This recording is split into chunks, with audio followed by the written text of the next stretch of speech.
Hello there. Welcome to Fate Mag Radio, the online. That is so not where we are. Gosh, this has been a long day. I've been moving so much stuff and I've lost my mind. My bad. Let's do a do-over, why don't we? Welcome to Paranormal Experience with Kat Hobson. I am Kat Hobson, and I'm so glad that you are here tonight because, every so often you get to have people over that you think are really cool. And this is somebody that I met when I was on another show with Jeremy York. I just think that this was someone we had so much in common. It's kind of interesting. His name is Philip Gibson. He is the owner and creator of Heart City Paranormal and creator at their apparel shop. He is also the founder and creator of Heart of the Universe and co-founder and paranormal conservationist, again, with Heart City Paranormal. He is also, something I did not know, a astral photographer. And we were doing a UFO show with Jeremy York, like I said, and it was so fun because he just pops out with, oh, by the way, I do astral photography.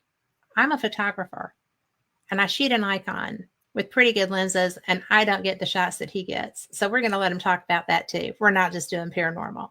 So anyway, let's welcome Philip. Hello. Hey, Hey, Kat. how How's it are going? you? Oh, I'm doing great. Thank you. I am too, except for being a little tongue tied because you know what? It's just been one of those days. You're used to it. We're not. We're getting like, oh my God, cold weather Yeah, for it's cold. us. And so my dogs are all handled. They're indoor people, but my birds are not. And I had so many, I didn't know I had this many little wrens. Hmm. And these birds sit outside, and if I don't bring their food out, they start whistling for me. And there's one that'll get on the top of my chimney and do it. So I was just like, oh, don't freeze, don't freeze. Yeah. And so Carl, who is always so reassuring, informed me that birds don't freeze, that they acclimate, but they've gone all the way through my feeder. And I was just throwing feed down because, the only thing that's going to be out there are my dogs. So Yeah. they'll hear them coming. Yeah, it They are seems not like quiet. they're not flying us south as much either. So I know we have a lot of geese around the area, sort of Really? foul, but yeah, we have a lot of geese around the area, and yeah, there's like tons of them, like still that are still, in this area, and they're getting pretty close to mating season, so we should be seeing babies in the next few months. Oh my So gosh. yeah, yeah, there's We a have lot of some geese around. we have they always come to the same lake, right?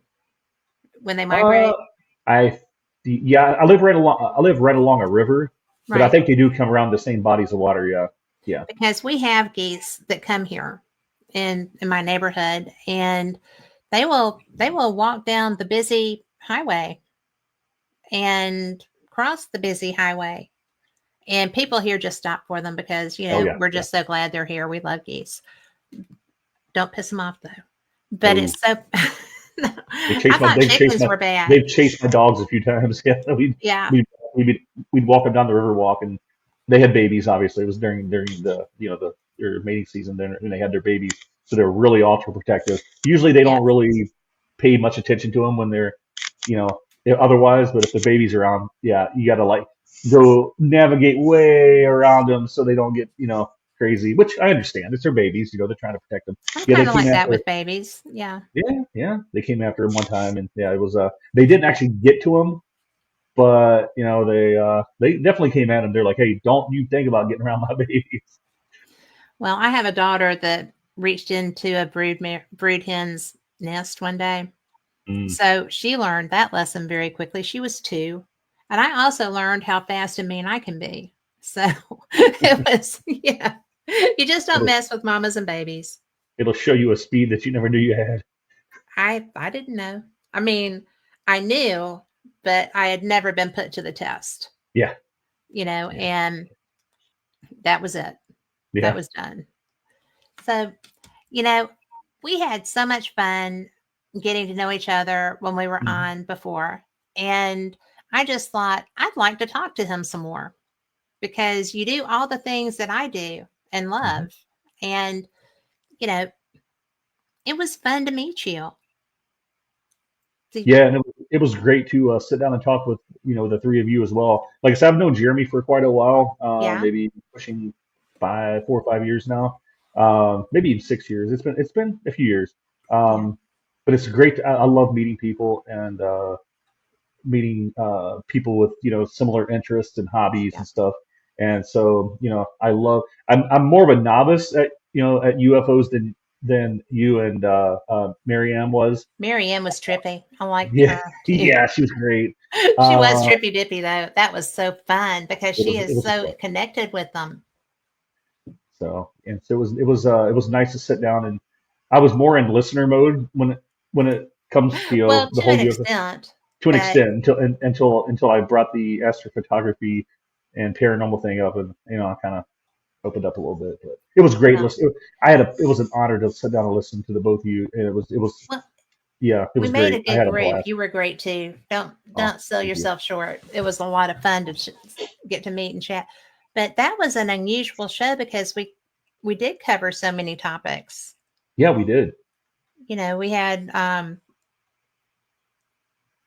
she communicates with them, Mm, and yeah. I do not, to my knowledge. But my husband would probably argue with that. But it was just fun. And then, when I started, when I was researching you, and I'm like, oh, this dude's paranormal. This Yeah. is, and you're very paranormal. Ye- So Yeah. that's to me a good time, Yeah. you know. Yeah. So how did you get into that? The paranormal. The paranormal. Well, actually, it started my interest in the paranormal. Started back when I was younger, mid '80s maybe, when the movie, the original Poltergeist movie came out. Right. To this day, it's still one of my favorite movies, and it's probably what it's probably what introduced me to the paranormal. Um, I didn't get I didn't really get the urge to investigate the paranormal until probably 2006, 2007, watching, sitting down and watching, the classic Ghost Hunters on TV, with Jason Yeah. and Grant and those guys. Um, when I saw that episode, I think it was season 2 or 3, when they went to the St. Augustine Lighthouse in St. Augustine, Florida. That episode right there is what like got me the motivation, like the excitement to actually want to put my boots on and get out and actually investigate the paranormal myself. Okay. I Um, have to stop you there. okay. Why St. Augustine? Um, I think it was the episode itself. It, I think when they flashed that camera, when they put a camera facing straight up the lighthouse, Hmm. and just to see that apparition lean over um, the railing and then go up Yes. 3 flights of stairs in a matter of seconds and lean over and look again.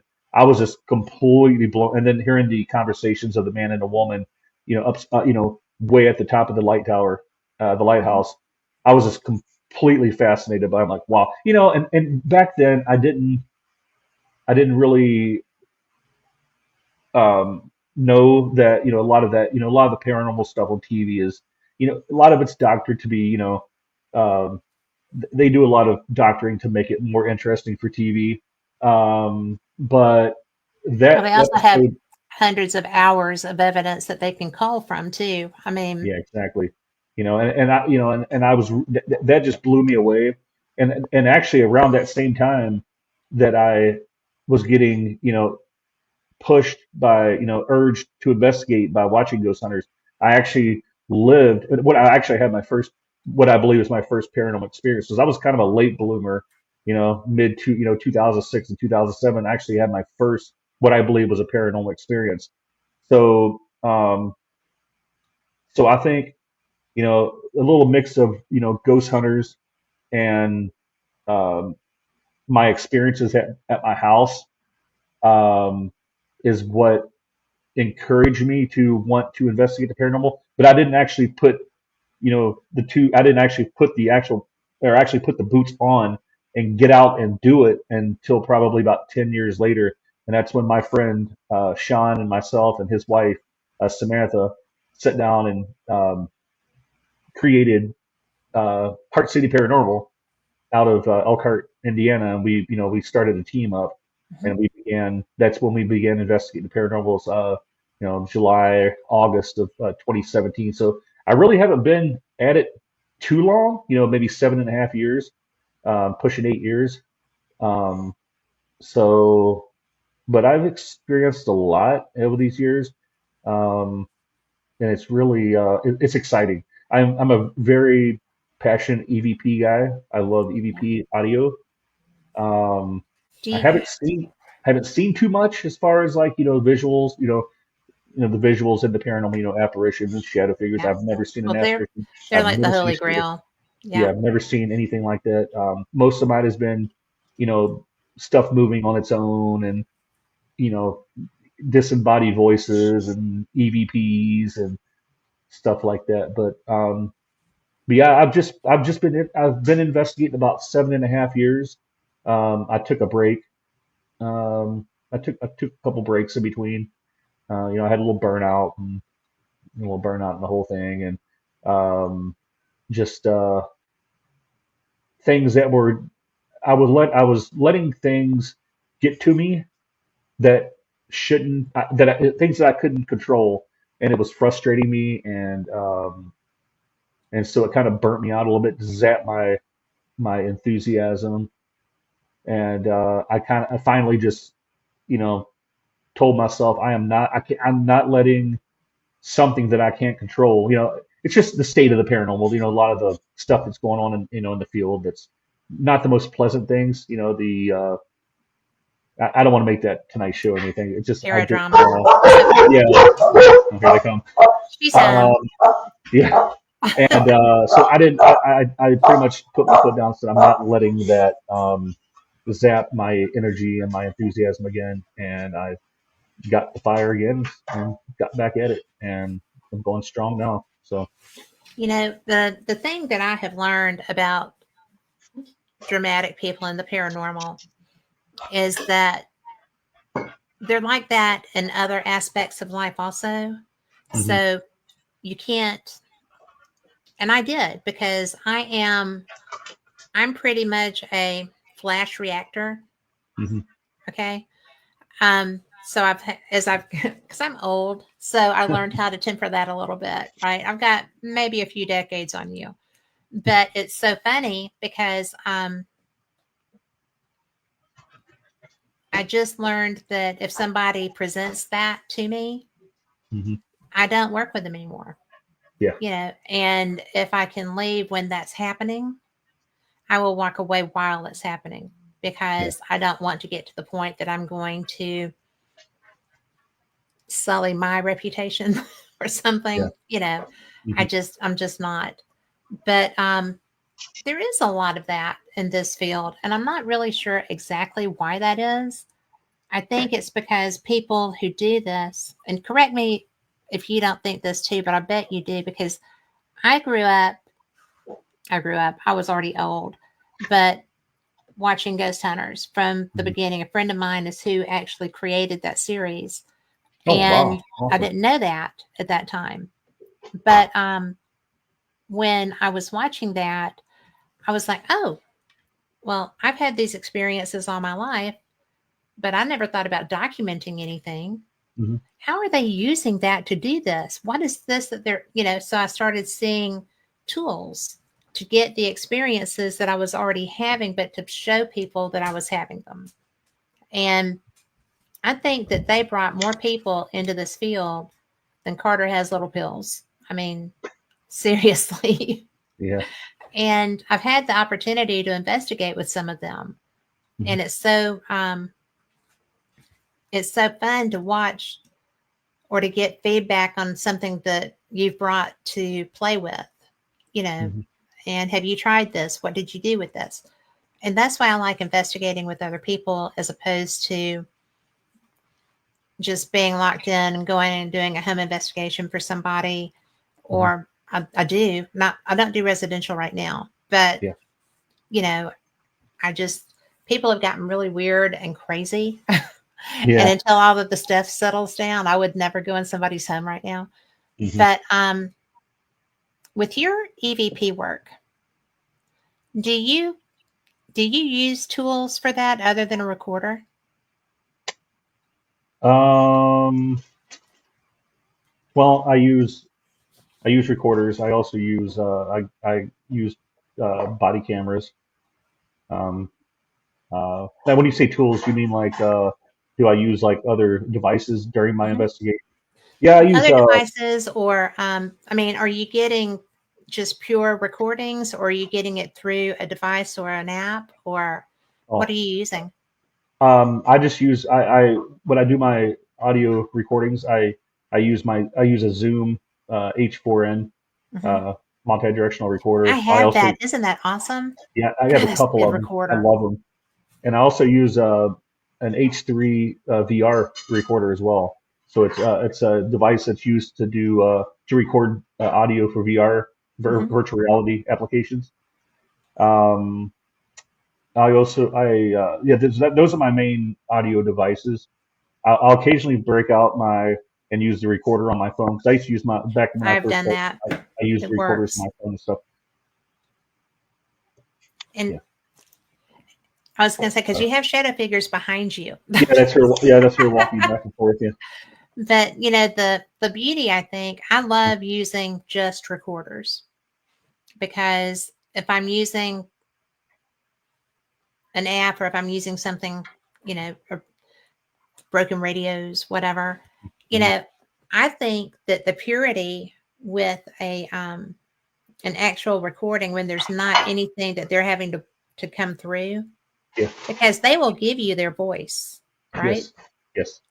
Yes. And I I a lot of my all of my friends use Echovox. They use SB7s, but I use SP11 occasionally. I yeah, don't use it as much as I used to, um, but I do use it on occasion. Maybe I might take it out once a night, maybe just to see, if I can get yeah, anything. But most of the time, I record a lot of audio, so my recorders are like rolling a lot. So, and yeah, I try to do what I can to eliminate the noise pollution. If there's I will freeze to death before I ruin my audio.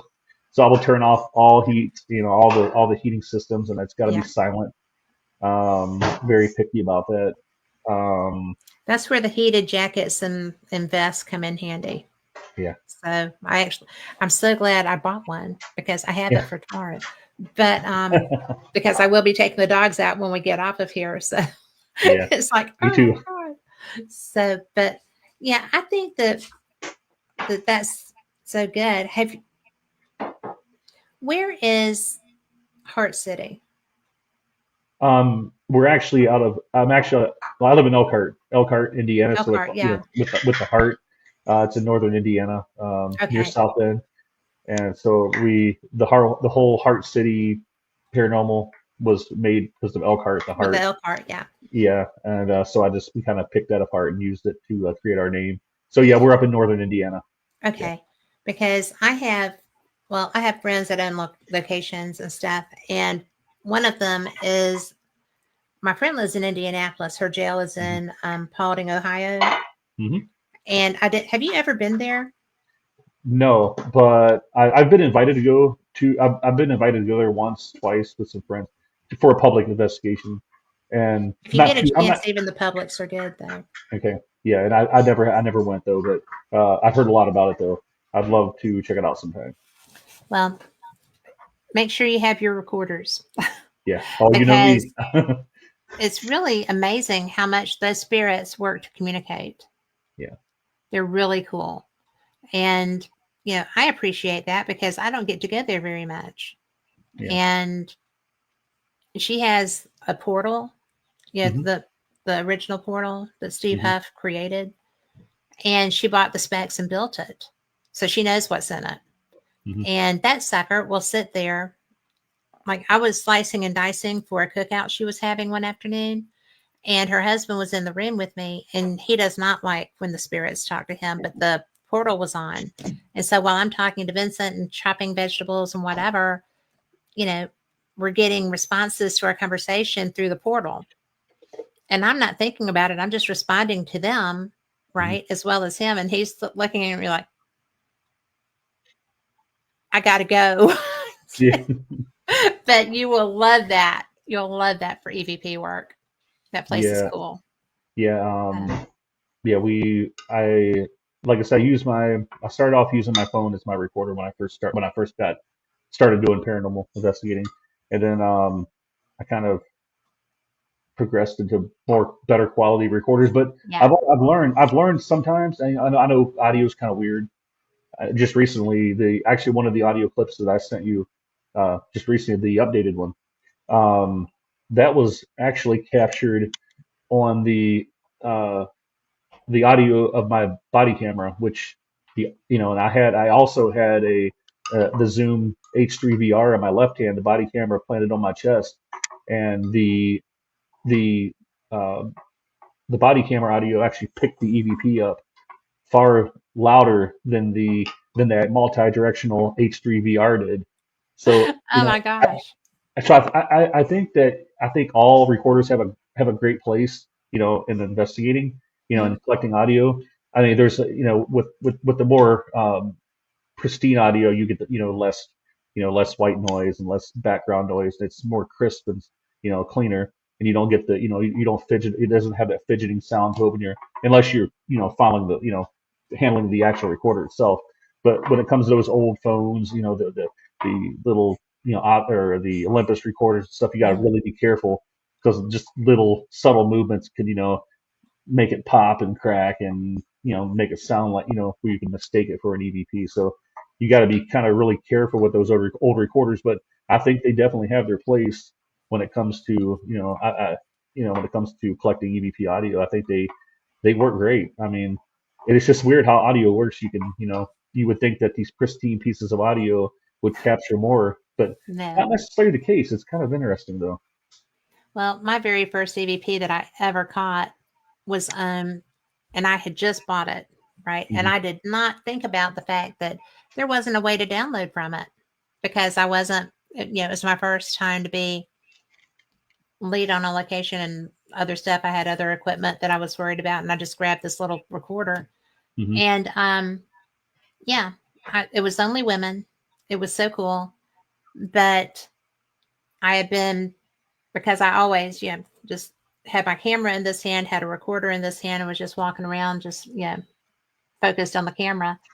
And when I stopped, I don't smoke, and everybody else did. So they were all, under the carport smoking. And Hmm. I was over in the corner with my recorder trying to get, you know, I, I'd not used that recorder before. So I'm sitting there and I'm going to do a replay, and I was just going to, see if I was actually working.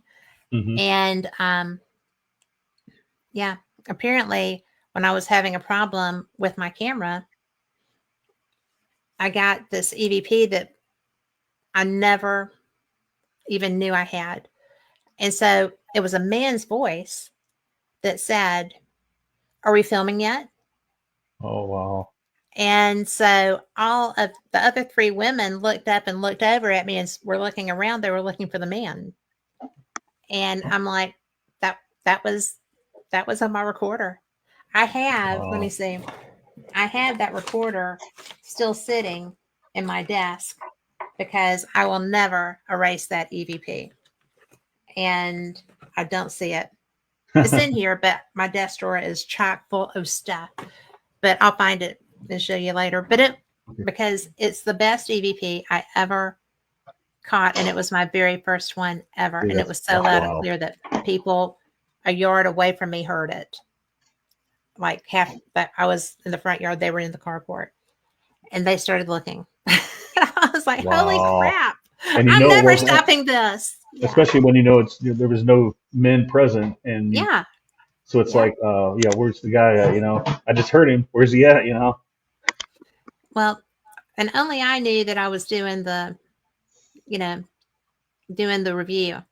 Hmm. And I was just really trying to make sure it was actually functioning. And right Wow. out of the box, that was there. And I had taken that out of the box. When I took it, I had just gotten it. So it wasn't something left over either. It was just a cool way to get started with EVP. Yeah, that would definitely encourage you to like do it again and again, you And again, know, and if I and don't again. get it, I do it more because I know I can. Yep. Yes. Yeah. It does bite you, doesn't it? Yeah. It really Yeah. does. Like I still get like I still like listen, not only listen to new EVPs and go, man, it kind of just gets me excited, but just Yeah. listening to the ones, that I've heard, 30, 40, 50 times, I still get like wild time. Yeah. Because it's So, trippy. I yeah, mean, you got it, dead guys talking to you, yeah. And or some knowing kind of that, guys that aren't or some, sitting there with you. yeah. And you're two people in a building, and that person hasn't said a word, and there's a clear man's voice Yeah. uh, saying something, and you're like, well, I know that wasn't me, and I know that wasn't him because his recorder doesn't have anything on it in that very same area, Hmm. and it's just like that's what's really trippy is how they can manipulate one device but not the other, or how it Yes. picks up on how it's Do you just have it's a theory about that?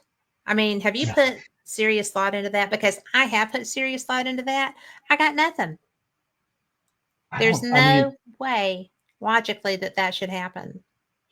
no, you would think that if it's I don't, unless they're like actually going into the recorder and putting an imprint onto that specific recorder, I don't know how it's done. I Well, I mean, mean, they don't have vocal cords.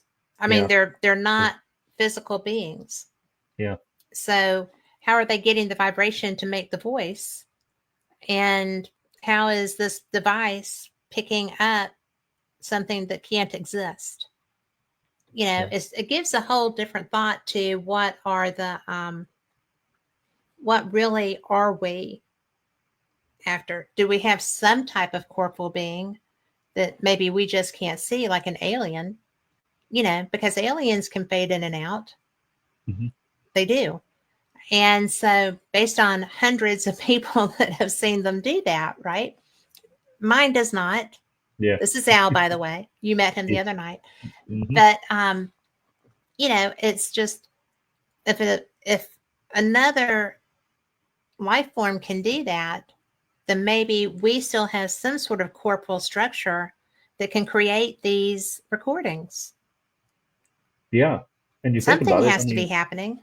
and like you just mentioned, we may not even be communicating only, not only with the dead, we could be communicating with, somebody from a parallel universe or Yeah. aliens or another dimension and we could be creating these ourselves with just, I mean,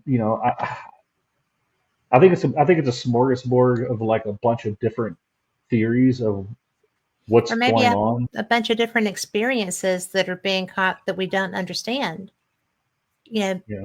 because And I have to say hi to Irene because she is from Tokyo, Japan. She is Tokyo Spooky Japan podcast.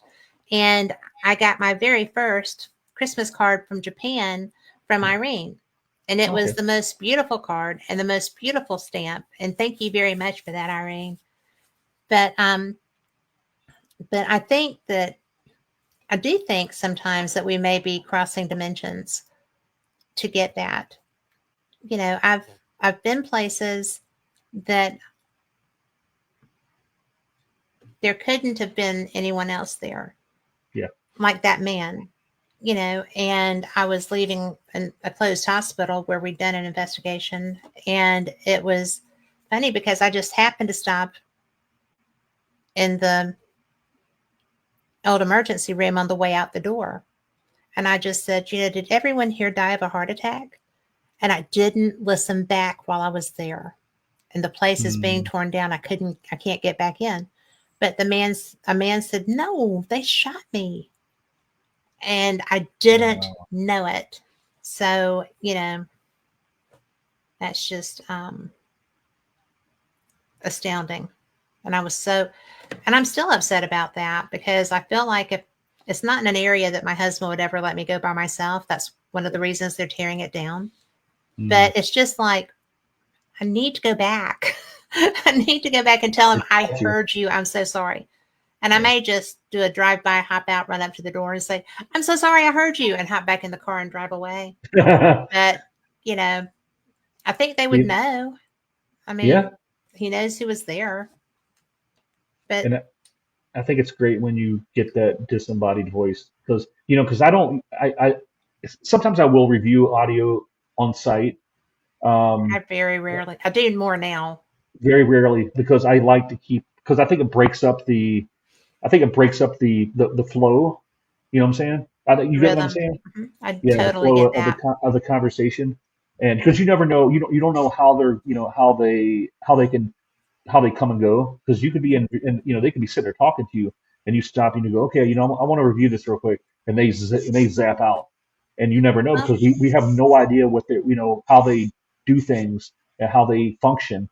So I try to keep it going, and it's just unfortunate that they're sitting there talking to you, but you won't hear it until you get home and review that evidence, unless I've started unless telling them that though. yeah, me too, I've started telling them, and me too, if you're all the talking to time. me, I will know it later. I just don't know it now. Hmm. And if I can, I'll come back and we can finish the conversation if you had something to say. Exactly. And that's one of So, the reasons. That's one of the reasons why I do take. I don't. I guess when I was younger, well younger as I meant like when I first got into the field, I was really like gung ho about trying to check off locations, all check off this location just to say I went. Now I'm more into taking three, four, five different locations and constantly visiting those oh, locations to develop a rapport with the spirits, and it is pretty useful, and it's been pretty efficient and successful. Um, at least visit them twice a year possibly because I think it's just like a friendship. You it know, is. Yes. you go once and you don't go back for 5 or 6 years. They might not remember you, but if you continuously visit, and then visit these locations and communicate with these spirits, it's like a friendship. It just continues to build and build and build, and they won't forget you. And they want That's a great point. and they long to talk to you again. They're like, hey, I'm back, and they're like, oh, great. For instance, um, my ex teammate Sean, who was in Heart City Paranormal with me, um, you know, we we were in constant communication with this child at a place called Grace Lawn Cemetery, which is here in Elkhart. Very active cemetery, very active. But we also believe that we're in contact with him at the sheriff's residence at Old Kosciuszko, and possibly even at a place called Eden Springs Park up in Benton Harbor. Um, I think he may be following us around. I can't prove that by any means, but he has responded once. I asked him, "Are you following me? Have you followed us in different locations?" He said yes. Um, one That's response, different. yeah. So I'm like, I want to believe it, but I can't say it's definitive. But what I was He getting told at, you. yeah, he did tell me. He did tell me. Um, so we kind of play off as in we kind of play it as he does follow us around, and we accepted that. And but what I was getting at about the whole continuously visiting these spirits and developing a relationship or rapport with these entities. Sean goes, we'll occasionally take we would occasionally take gifts over to Graceland Cemetery. There's this tree stump. It's a hollowed out tree stump, and that's where he always comes through at every single time. And so we'd always like ask him what he wanted for, you want us to bring you a toy, blah blah. And he's responded, a few times, train. I want a blue train. So Sean would sit Oh, right down on the tree stump, get on Amazon and order a train and bring it over to him 2 days by later. Jingo. Yes. So he comes over one day, after work, he says, all right, I'm gonna bring it over to you as soon as I get it. So him and Sam, his wife, went to work one day. They took the train to work with him, left it in the car, and they went straight from work to the graveyard, to the cemetery. And Sean, Sean being the investigator he is, had that recorder on record, ready to go before he even got out of the car. As soon as he opened that car door and the door slammed, you heard that little kid say, "Thank you." I mean, Oh my gosh. it was. I wish I would have had the EVP like share with you, but it was. He sent it to me. He said, "Look, old man, you got to listen to this." It was crystal clear, like the kid was standing there right beside of him. So How he was smart to ready. have that recorder going. Yeah, he was like he was. It's like the kid was like the kid was standing there going, "Oh, hey, there's his car. Yeah. Let's wait here for him." And as soon as he opened shut that Maybe he's door, got it. yeah, and he said, Yes, "Thank that's you." And so awesome. he probably saw the train or whatever toy he had at the time in his hand. He ran up to him and said, "Thank you." Dude, he sent me that clip, and I was like, "Oh my god!" And it sounded like the same kid that we're picking up at Graceland, and we're picking up at the sheriff's residence at the old jail. And I guess sometimes audio, it's kind of finicky. It might sound the same, but maybe it's not. I can't prove without a shadow of a doubt that that kid is the same kid, but I think deep in my heart I do believe it is, and so I think I need to accept that. And Well, I mean, you might as well. You've been doing this for some time now, but I do want to yeah. tell you, um, Jeremy's here, that Irene says that in Japan, spirits don't like equipment. So she has to use her ears to hear them or she won't. Oh yeah, And yeah. she also said that she would love for you to come and see how samurai warriors interact with you because it's a different game and an overwhelming experience, but not scary, but bombarded with them. Could you imagine a slew of samurai warriors there to talk to you? Mm, yeah, yeah. That'd be That, a lot of energy. that would be a lot of very disciplined, very strong personalities. Yeah, That would be cool. So, yeah. So yeah, that's well, what I do. I think I pick like 4 or 5 different locations, and I continuously visit these locations and develop a good rapport with these spirits, and it seems like it's paid off. have And you had have you had that child interact with you since then? oh yeah, I yeah, just I went and did a solo investigation at the jail, the sheriff's residence at Old Kosciuszko, the one I was mentioning earlier. I did a solo out there back in it was January 18th, I think it was, and he came through. He came through for me. Um, That's so cool. yeah, he like I wouldn't say it's like clockwork all.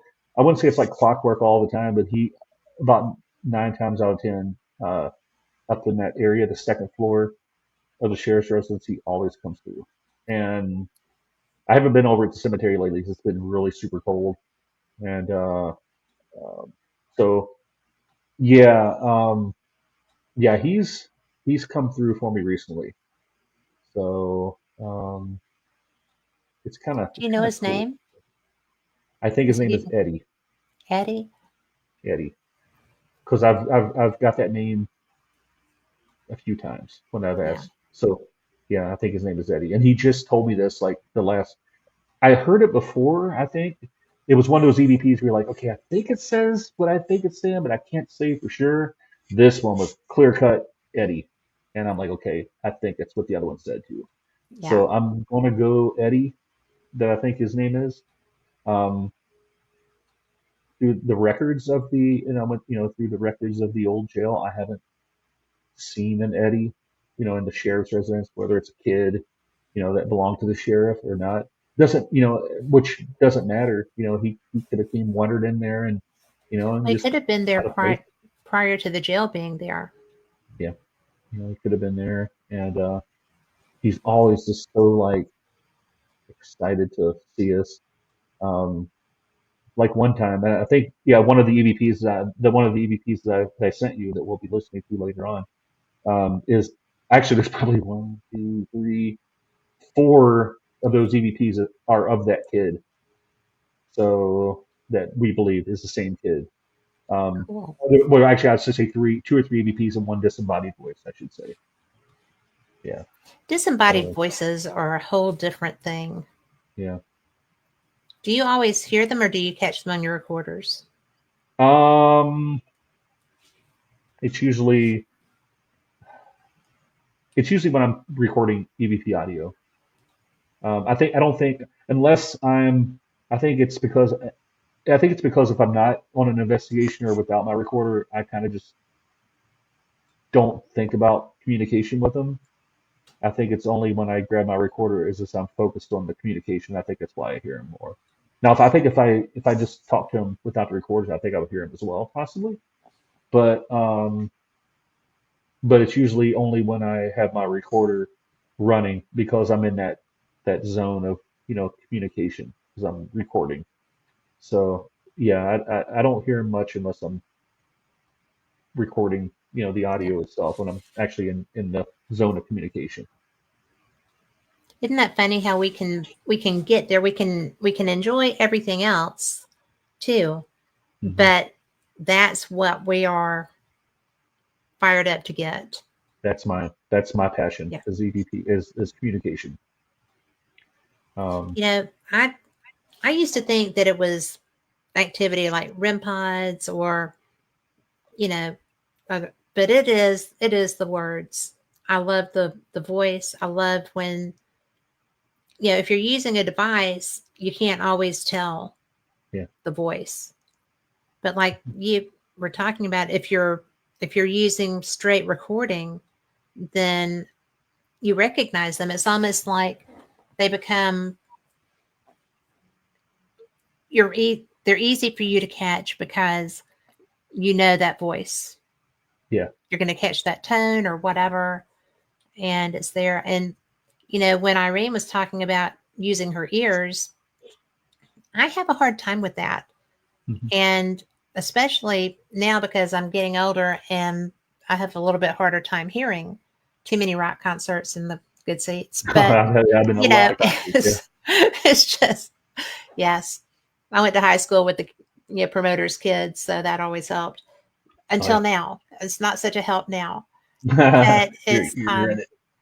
it's so much fun because I get excited. I feel like it's a like you with that child. It's a friend. It's somebody that recognizes when you get there, Yeah. and it's just kind of pretty cool.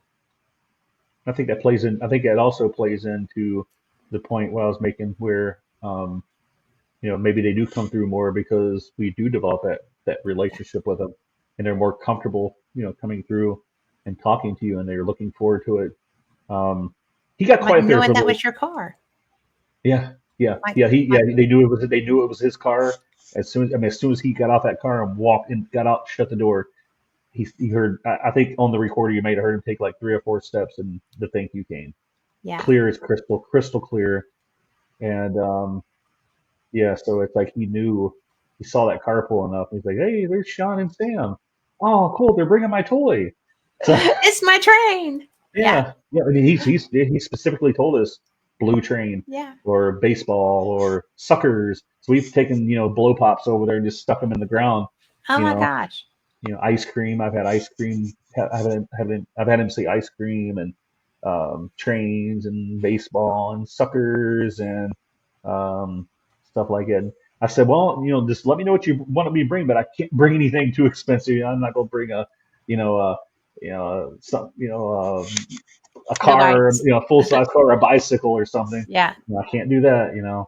But he got quiet for a little bit, but then he seems like he started showing up again. What had Um, happened when he started getting quiet? um, to be honest with you, that's about the time that I began falling out of love with the paranormal. I got burnt out, and I started letting, like what I was saying earlier. I started letting the drama and the stuff in the field affect me, where I started engaging in a lot of uh, the bickering and the fighting on social media. Um, and it seemed like that's about the time it happened. And it's like it made me think like, man, maybe he maybe he picked up on that. Maybe that energy shift just like made him not want to be around me, you know? And it Yes. bothered me. It really did bother me. It's not what it kind of it's part of why I decided to put my foot down and um, get get that fire back because I knew that this is who I was. This is where this is what made me fall in love with the paranormal was that communication. And when I lost it, man, it was like it hurt. It hurt. It really did. It bothered me, and I uh, I had to get a grip on it. I had people in my ear talking to me and telling me, "Man, you can't let that stuff get to you, man. I saw you when you came up in this field, man. I saw how much fire you had." And I said, "Yeah, I did it. I got back, I got that fire back. Yeah, it feels good. It feels really good. You know, Well, I'm sorry, I'm getting emotional. Sorry, but it's okay. um, It's an emotional thing. I mean, because yeah, it's I think it's such a sacred yeah, communication that they give us because they're dead. They don't have to yeah. be here. I don't No, think they have to be here. yeah, I think that for some, I don't know why people don't cross. I believe it's because a lot of times, I think they're afraid of what's coming. Maybe they didn't anticipate, yeah, they didn't feel like they had time to get things right or whatever. yeah, I don't know. And certainly with children, I think they're confused. They don't understand why things are different. yeah, But children also are the most adaptable of us, and so I feel like that's why they can be places. yeah, Um, they're certainly the most adaptable of us in the living phase. So, um, don't you think? I mean, children are amazingly resilient. yeah. And it. I would be lying if I said that that I never thought about the idea of like, man, is me going out and doing these investigations preventing these this child or these spirits from crossing over because they're so um how that they have became their communication with me has they enjoy it so much and I enjoy it so much that it became like something they long for and it's preventing them from crossing over. I've thought about that before. Am I the reason why they're not crossing over because they enjoy the conversation so much? Not necessarily just me, but anybody. Um, but I don't. And I guess when it comes to kids, and they say that kids are really sensitive to the paranormal, and look, just flip it on the other side. Maybe the kids are, that's why people hear so many kids stories because maybe on the other side, it's just the same thing. They can pick us up better as well as speaking to them. You know, Well, sometimes I think we're the entertainment. yeah. I mean, We could, we could, really, we I could be do. we could be a bunch Because, of clowns sometime. We could be clowns sometime. That's for sure. yes. And, we don't know. I mean, we don't even know who we're really talking to. No, we don't. We And, really don't. so that's why a lot of people are so like wiggy about doing this. But I do feel like you can build a rapport. There's nothing negative coming from that. Yeah, And, you know, I do think that the down team is really good at deception, but I also think that there are tells with that. yeah. I do think there's a dark side to this, but And we I got we don't got seek it. we have to take that risk. I think Yeah. it's Well, I mean, there's a yin and a yang. There's that with everything that we everything. do in life. Everything. Absolutely. And, I had experiences that I had to go find somebody to help me with. I have. I mean, I I got an attachment from somebody that didn't know how to do Reiki, but were doing it anyway. And instead of slinging to the ground, they just went, "Poof," and I got hit on my elbow. Seriously, something hit my elbow. It felt like a prickly pear. And I was like, Wow. what the? what the heck was that? Yeah. And I turned around and he had just gone down again and was getting ready. I said, do not sling that out. You throw that to the ground. You do not just boo, boo, boo. And he was just like, well, but I was like, no, take a class. I mean, seriously, take a class before you do Reiki on somebody. Know what to do with that energy you're taking off of them. Yeah. But it was, oh my gosh, do you know how long it took me to heal my aura from that? It was terrible. It took me about 2 weeks of salt soaks. Wow. And and a friend of mine was like, "Can I look at you?" And I was like, "Yes, please do look at me." And she was like, "I've never seen anybody heal that fast." I said, "I was determined Yeah. because I don't like having my protection broken." Yeah. And that was wiggy. Yeah. I did not know that would really happen. I have been trained that this is how you do this, but I had never known of that to happen. So that was my learning experience too. It was just like, oh my God, what are you doing? So yeah. I've been So hit. you do I've have had, to watch out and you have yes, you to do. know who the heck you're investigating with. Yeah. You know, Yeah. not Connection, everybody energy and takes it connection is seriously. everything. Yeah. So anyway, I digress. But protect your aura. Always protect your own freaking aura. You have to. And You don't be have around to. idiots.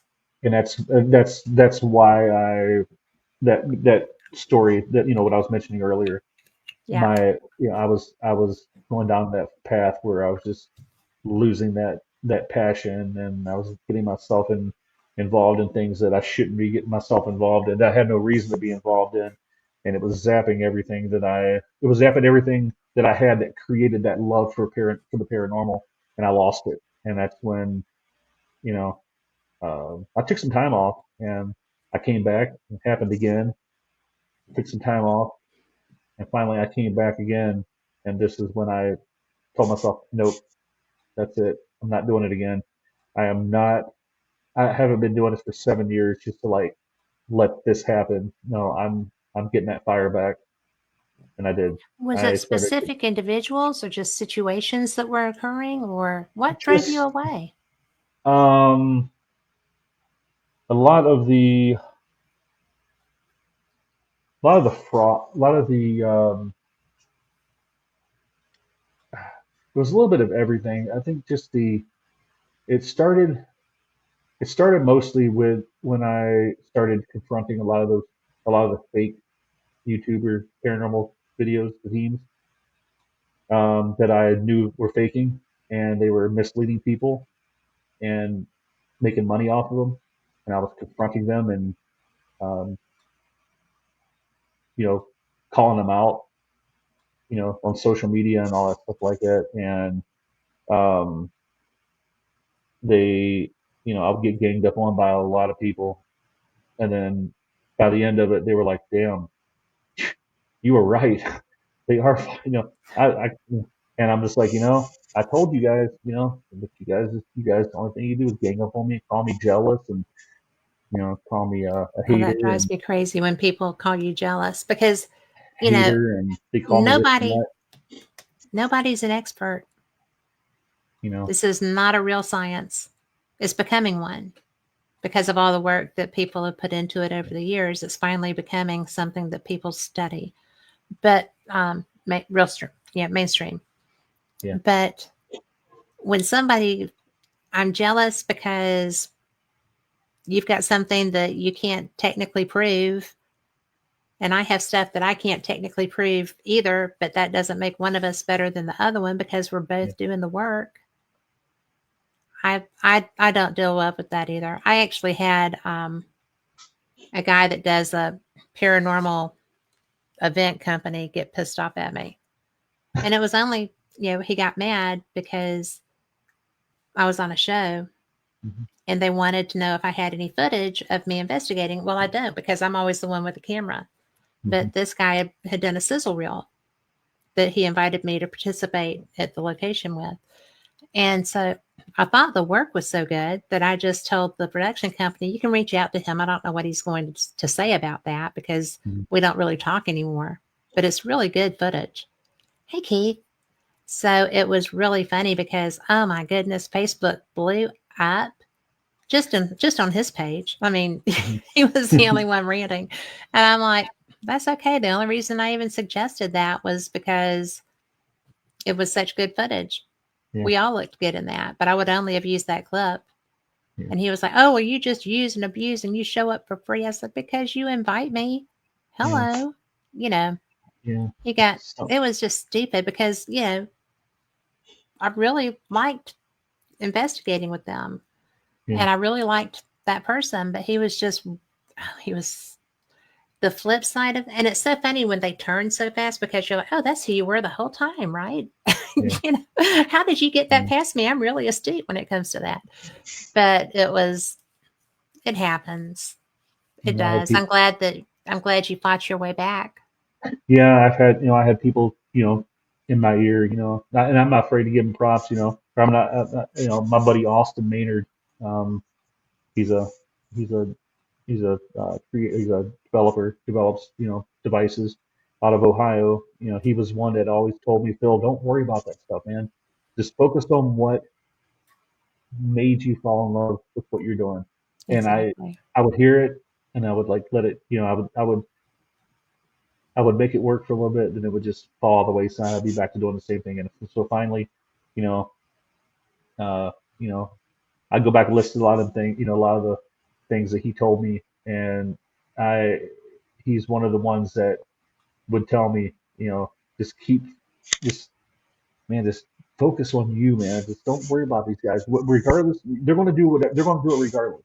Just focus on what you, um, which what made you fall in love with this, and that's what I did. And I started, and it worked. It really worked.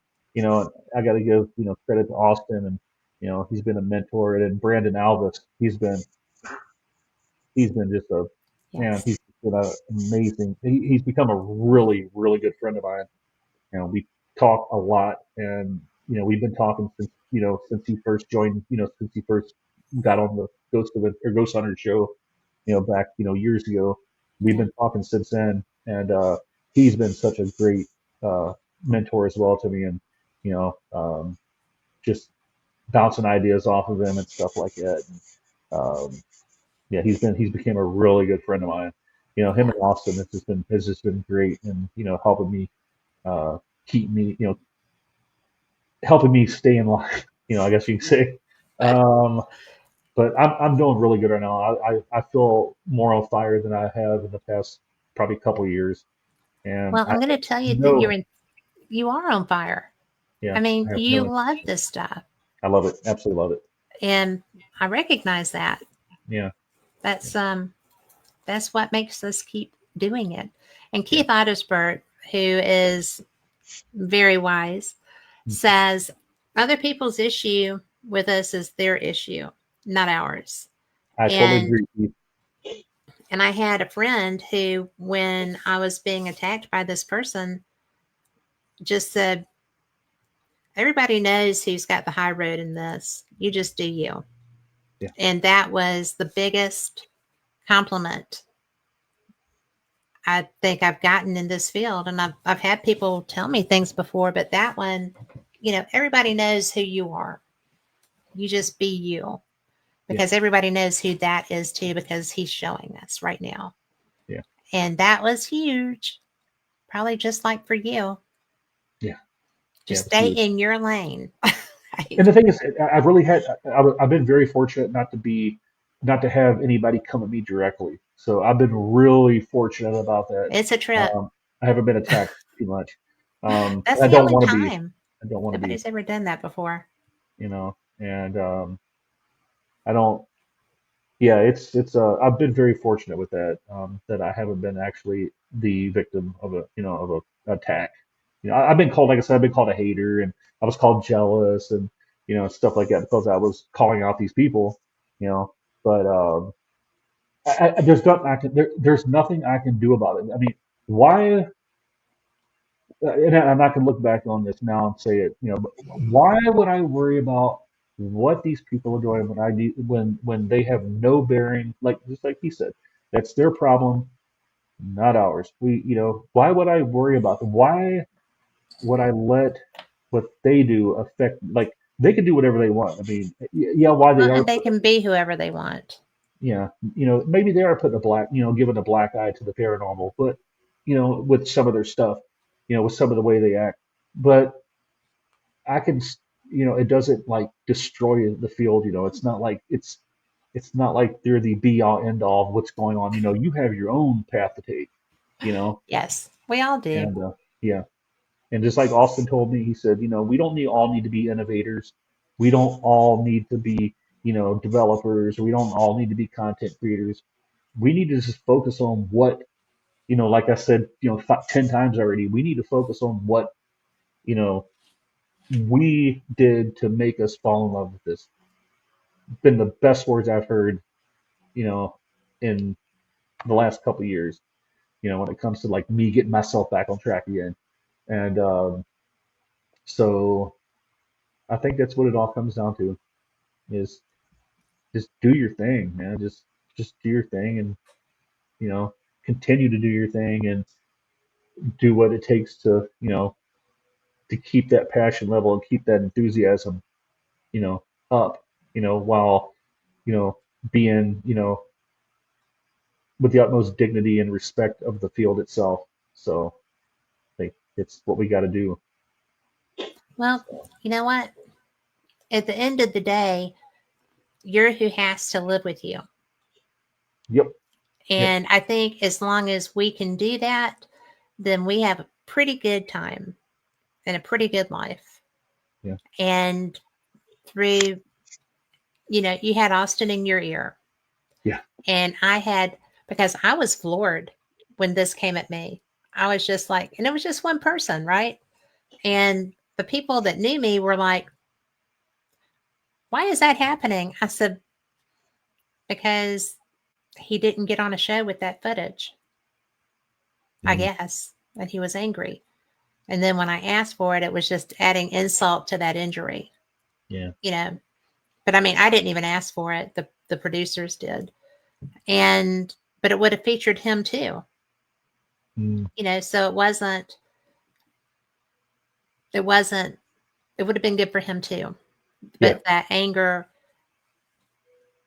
that he thought I was going to be getting one over on him or something. I don't know what the things, but yeah, but he cut his nose off to spite his face because he looked really good in that footage too. The whole group did, Yeah. and it wasn't just me.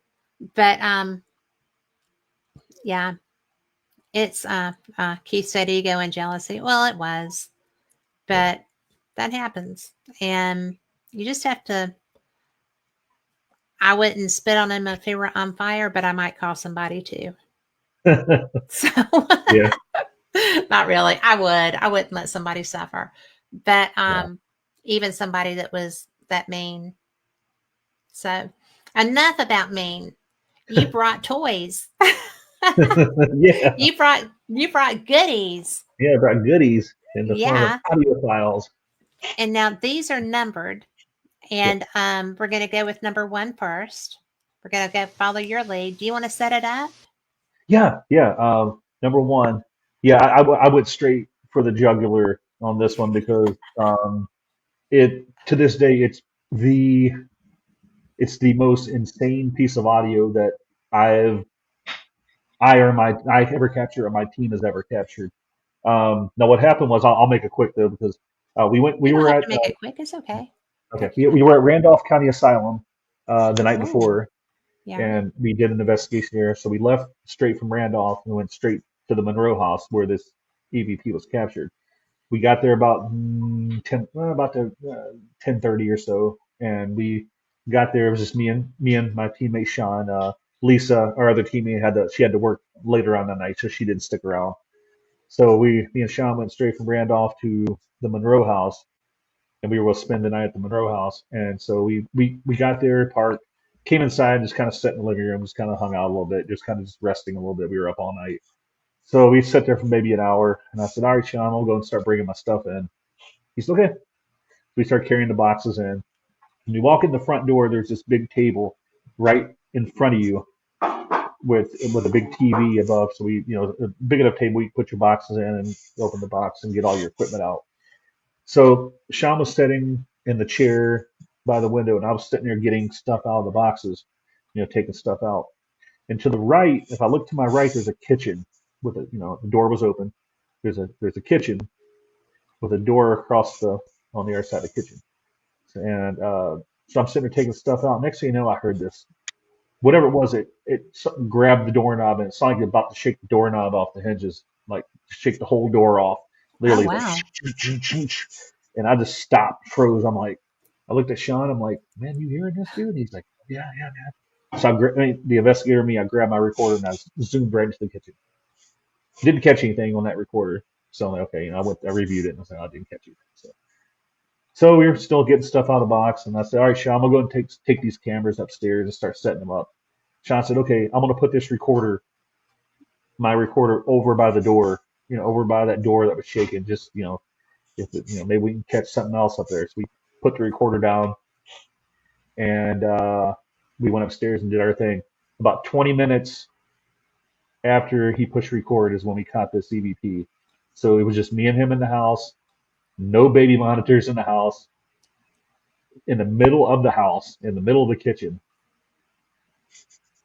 All and right. we captured this audio, which is still just that today. It's the most insane piece of audio we've ever captured. It's at the Monroe House in Hartford City, Indiana.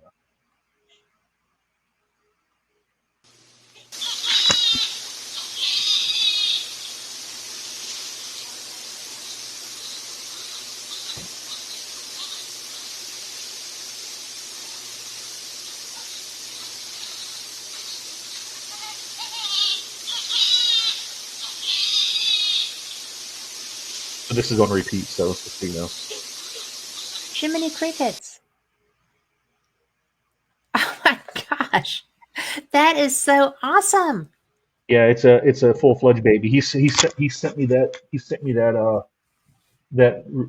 man, I think I caught a baby on EVP. I was like, what, a baby, really? He said, yeah, you need to check this out. So I said, go ahead. I'm taking my dog out. Go ahead and send it to me. I'll listen to it when I get home. And I heard it. My jaw hit the ground. I'm like, you got to be kidding me. I get, and I sent the audio to the owner of the house, Pam and Eddie Morris from, they owned the house. And she said, I'm going to tell you right now, Eddie is not going to want to come in this house by himself after hearing this. Um, and I can say this now because, I mean, obviously it's in the public. Um, she sent me some information either that night or so it's been almost 4 years ago. So she sent me some information later on that evening and said, I don't want you putting this on social media because the mother of this the mother of this baby is still alive and living in Hartford City. So she sent me it was an obituary of a baby that died at 2 months old in that house 20 years to the day that I caught that EVP. Oh, Now, good heavens. was it the same baby? I can't guarantee. I don't Oh, know. I come can't. on. We I would we have a be, fair idea. yeah, yeah, I would be completely honest. But oh yeah, definitely, it's definitely that same child. But it's kind of strange that it was 20 years to the day that and she got really freaked out because when Paranormal Lockdown came to the Monroe House and did an episode there, it's Katrina and Nick Groff. Mhm. They labeled it the Demon House, and it freaked the mother out because she said, "I know my baby's still in that house because I heard him crying. I heard him fussing in that house after he passed away." And Oh that's my what all made gosh. me think, man, was that the baby I captured? Was it? Could it be? You know? Who else's So baby is that going to be? I don't know. I don't know. And it's babies have been captured crying before in that house before through, good friend Michael Diddy, who investigated that house hundreds of times. So he's heard the baby crying in the house too. So, and it's the actual, this piece of audio is going to be on the new Evil on Earth.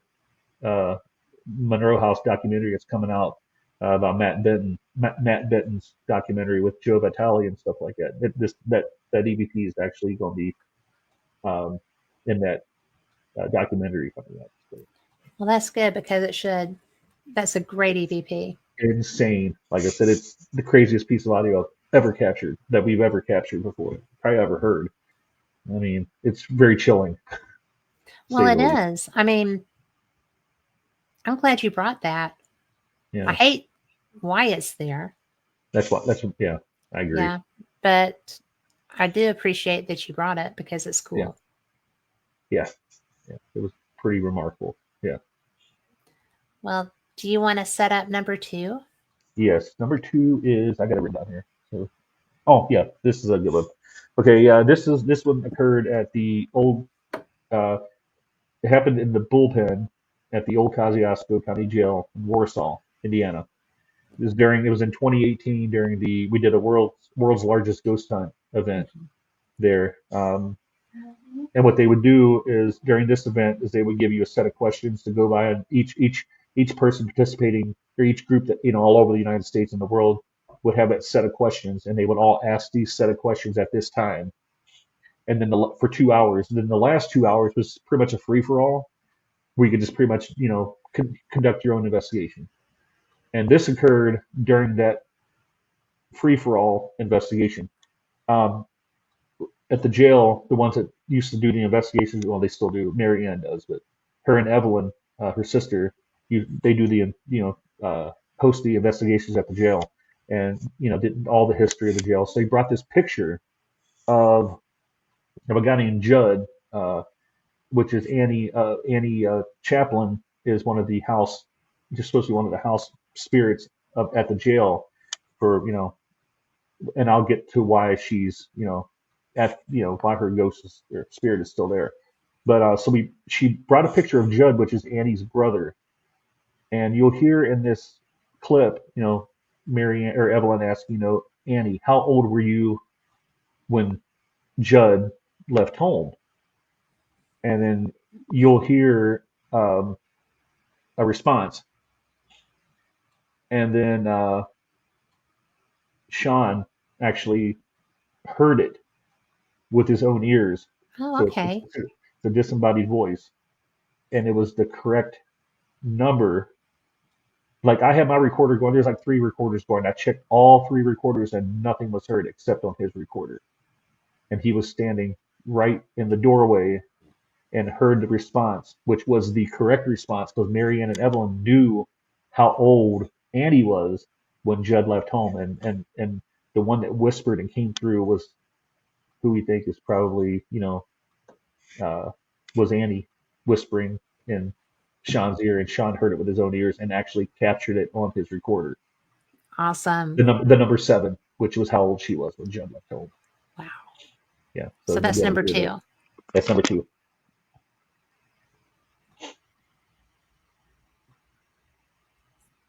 You were a very young girl when you last saw him.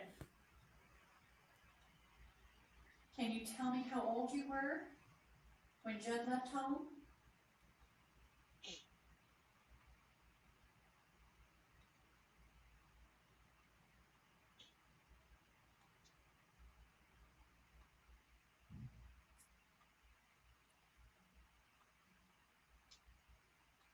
Did we disturb you with this picture?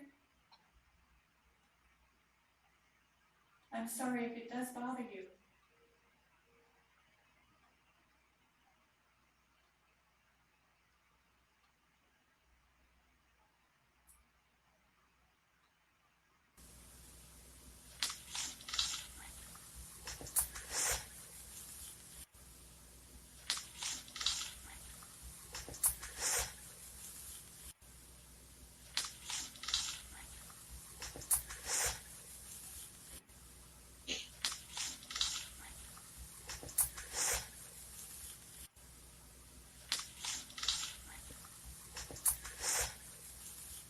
Did you know that Judd had gotten into some trouble?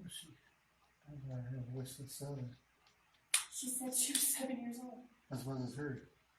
Note that down, please, on the recording. Sean just heard 7. Annie was 7 when Judd left home. Amazing. Annie, thank you. I'm assuming you answered that. Thank you very much.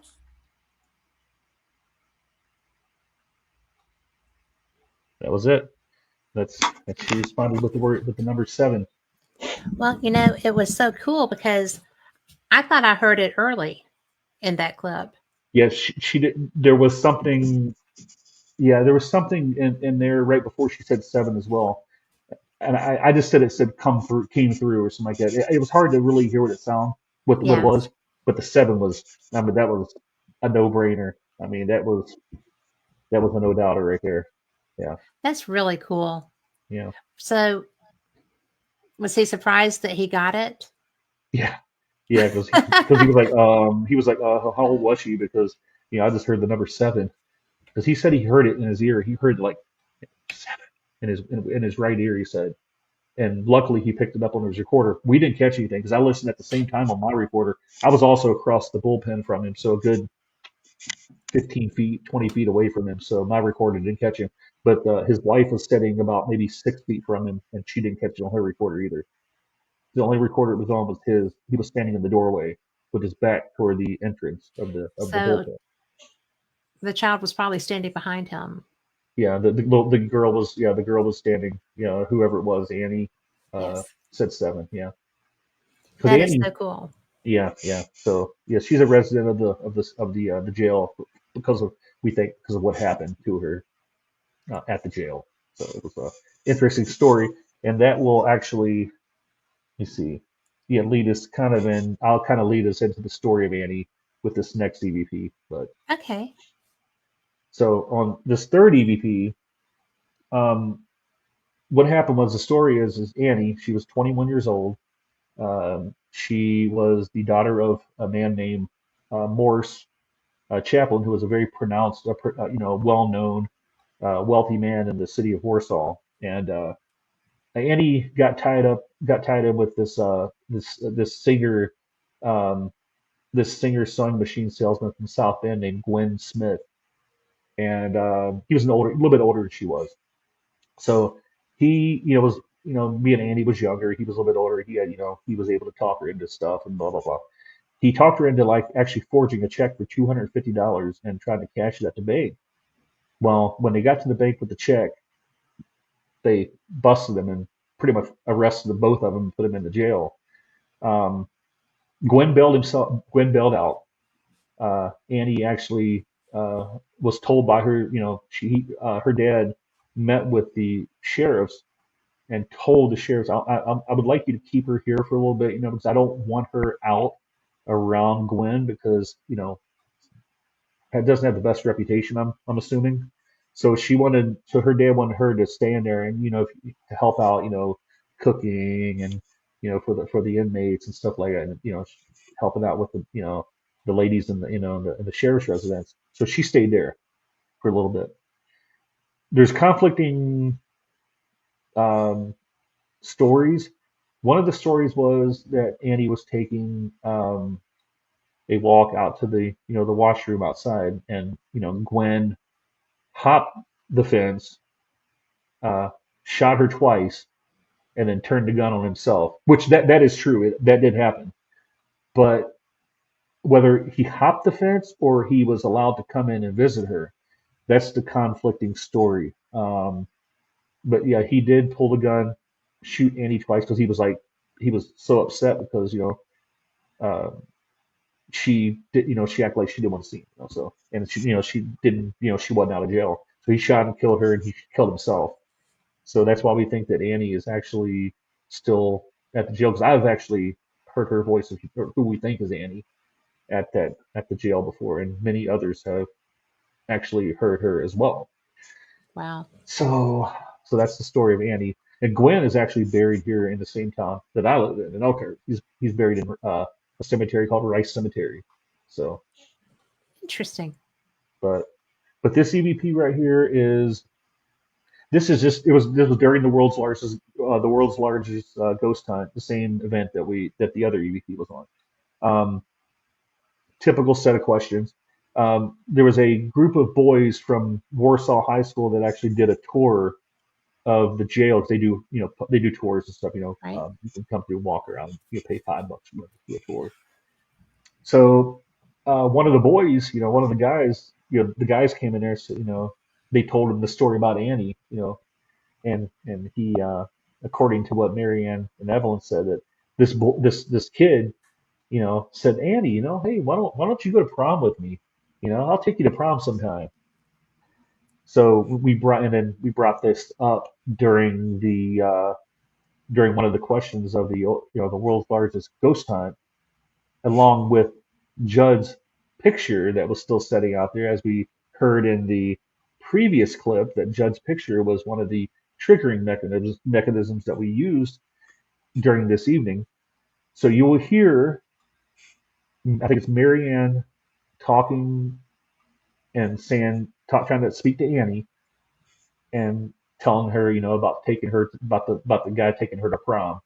And you will Cool. hear a response from a man with a slight southern drawl, which would have been, probably he would have had that accent because he was from southern Indiana. And you will hear from what I hear it is a voice of a man that says, "My sister's found the one." And where I'm getting this at is, sister found the one, is what I'm thinking is when he asked to go to prom with Annie, maybe he thought that his sister finally found the one and she went home with him. I, I mean, and that was Judd saying, "My sister found the one." And it was clear as day, male talking. You could tell who, no doubt about it. Very clear VP. Well, I'm ready. All right, it's a short clip too, so Prom. You know what a prom is? The school dance?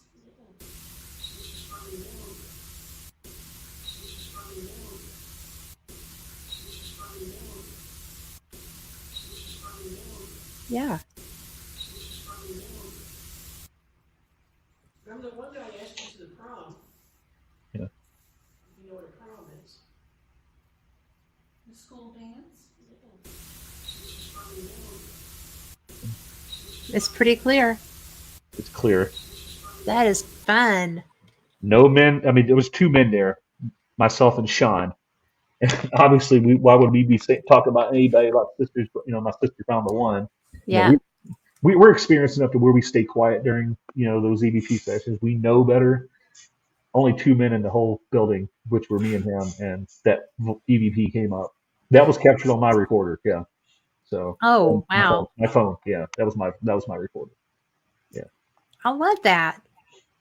Yeah. What else is next? But seriously, I love other people's evidence. I love my own.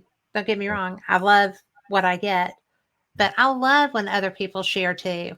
Because most people are just like, oh, this is mine. You can't listen to this. Well, no, show me. Yeah, I feel So like why hoard the evidence? It's like I want to share it with people. I want to share my findings and like I people know that's why we people do take it. that adventure with me and share the experience. It's You why we know, do it. that's why we do it.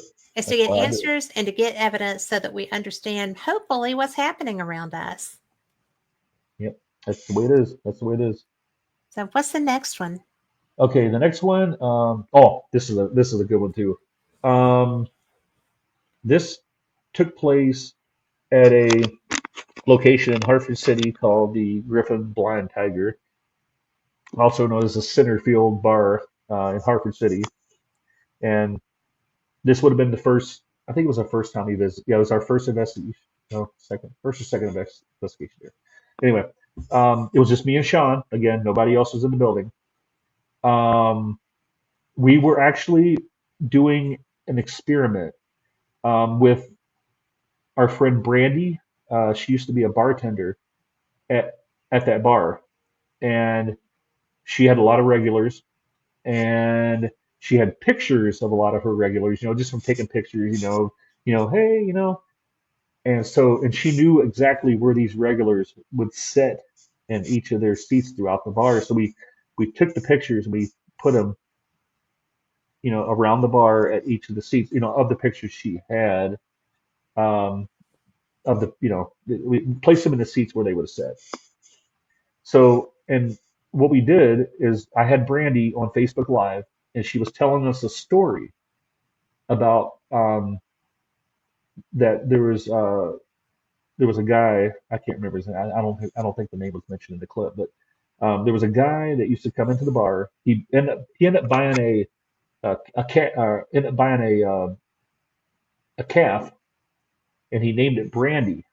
Okay, and Brandy, the calf, the calf named Brandy got pregnant. So being a small town, the rumor got around that Brandy was pregnant. So her dad was like, "When are you going to tell me?" And she's like, "You'll hear the story, She's like, yeah, I'll tell you what." She said, "If you're pregnant," he said, "I'm not pregnant." And then they confronted the guy about it. He just kind of laughed about it. It's like, oh, did that little laugh and but yeah, you'll hear the story, and then right at the end, you will hear a man's voice saying, "Haha, her father was just kind of laughing." That's, I mean, Sean was sitting at the bar. I had my I had my phone in one hand doing the Facebook Live. I had my recorder in the other hand. Sean's at the bar doing his recording. And you, when I went through the audio from the Facebook Live, you could barely hear it. I mean, it was very, very faint. The recorder in my hand is the one that you heard, like it was loud. And Sean said, "Man, I didn't hear anything. I'm sitting there listening, and I didn't hear anybody talking. I didn't hear nothing talk. Nobody was saying a word. It was quiet as a quiet. There was nobody else in the bar except me and Sean. Nobody was talking on Facebook Live. It was completely silent. But you'll hear a man come across at the end of the recording saying, haha, her father was just kind of laughing." And there's also a follow up to this story that will probably floor you once we're finished listening to the clip. I have another part of the story that will probably just like make you go, wow. Okay. And it's verification too, so. He also got my dad thinking that I was pregnant because he had bought a heifer, a bull, Or Yeah. and heifer, he named yeah. the heifer Brandy, and he named the bull his name. And he went around telling everybody that Brandy was pregnant, but he forgot to mention it was his heifer. So by the time he got back to everybody, it's a small town. Uh-huh. My dad came to the bar and said, "What the hell are you going to tell me?" I'm like, "What are you talking about?" He said that you're pregnant. I'm like, "Oh my gosh, I'm not." And he came in the bar. I said, "Did you say that?" He started laughing. He goes, "Yeah." Did you hear that story, sir? It's a long story. I can't repeat it. It's a long story. So if you heard that, I heard something about a heifer and Brandy, saying that Brandy was pregnant. Brandy, her dad thought Brandy was pregnant, and you were laughing about it. You thought it was funny. So, sir, can you tell us your name? We'd like to know your name.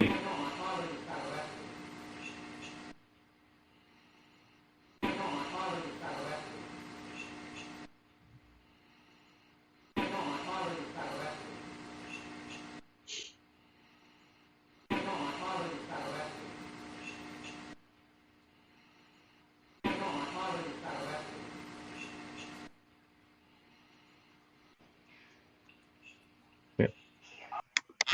That's Yeah. crazy. Yeah. That was so freaking clear. Clear as day. And I mean, it And a was full silent. sentence. It was a full sentence, full vocal tone, full sentence, clear as Yes. day. Um, and I sent that to Brandy and I said, "I want you to hear something. I want you to tell me if you recognize this voice." And I sent it to her. He said, uh, "Do you mind if I send this to somebody? I promise I won't post it on social media. I'll send it to her account so she listens to it." I was like, "Yeah, that's fine, no problem." She said, "Okay, I'll send it to her." She knew it, Brandy knew exactly who it was, and she just wanted verification from this person. She said, "Listen to this and tell me who this is." And the lady starts crying. She said, "That's my dad. That's my dad. That's his voice." She said, "That's exactly who I thought it was, and that's exactly who would have been sitting in that seat." Was Wow. the picture? Yeah. Haha, your father was just kind of laughing. Yeah, yeah. That's That's it. I'm like, wow, that is like. And she said, did you catch it on anything else? I said, no. I said, um, I checked the Facebook Live audio. You heard it just very, very faintly. It was very quiet. I think I might have heard it. It might have been very quiet, but it wasn't anywhere near as vocal as that recorder by the bar. Wow. And Sean said, I said, did you hear anything? He said, man, I didn't hear anything. He said, it was silent in there. Wow. So, yes, and it was just me and him. Me and him were the only people in the bar. So there was nobody else in the whole bar. This was very early in the morning too.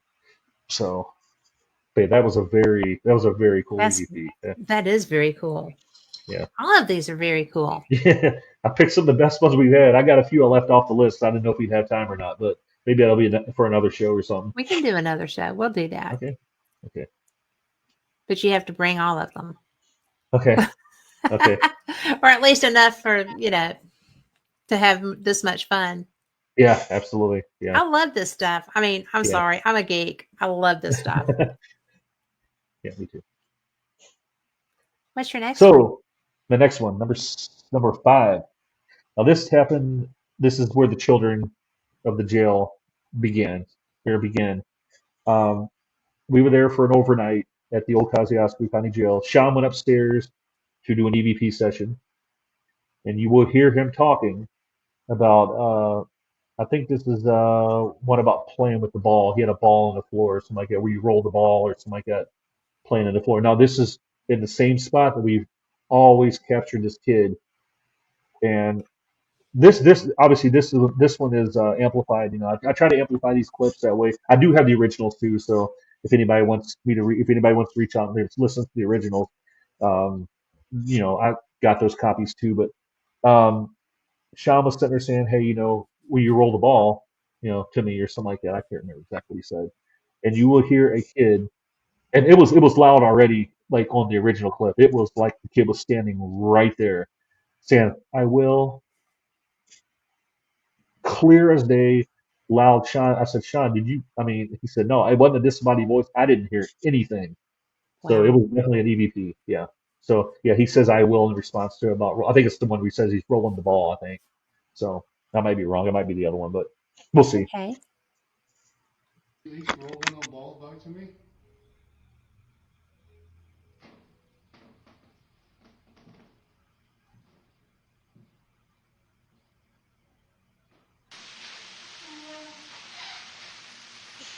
Get out.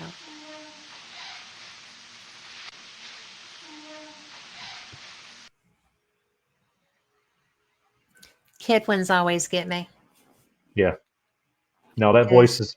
I've heard that voice many times up in that jail, up in that sheriff's residence. Yeah. Yeah. Yeah. That's the kid that I think has been following us around everywhere. That's him, Eddie, as we call him. Yeah. That is so precious. Yeah. I mean, because It's that is a precious little voice. Yeah. I will. I will. Yeah. Yeah. And Sean said he didn't hear anything. He said it wasn't a disembodied voice because I would have mentioned it. He said I Yeah. didn't hear anything. So Well, and the next one is that kid again. Same day. Actually, it's the same session. He was still upstairs doing his thing, and I can't remember what he said.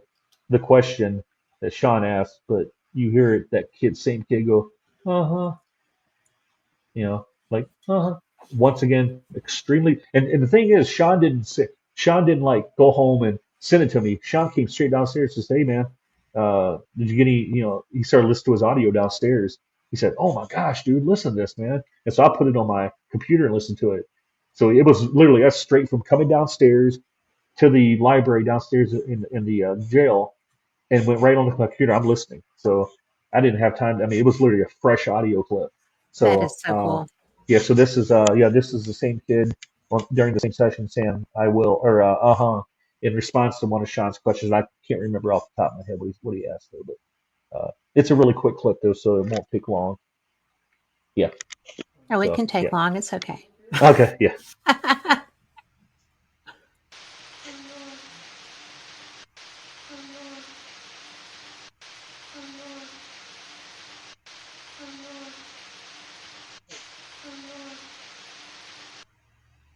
What do you think that's saying? To me, it's not like he says. It's not like he's saying but I mean, I don't know. It I might. thought it sounded like "come on." Would work too. Let's hear it again. I thought I heard a sharp at the beginning. Let's,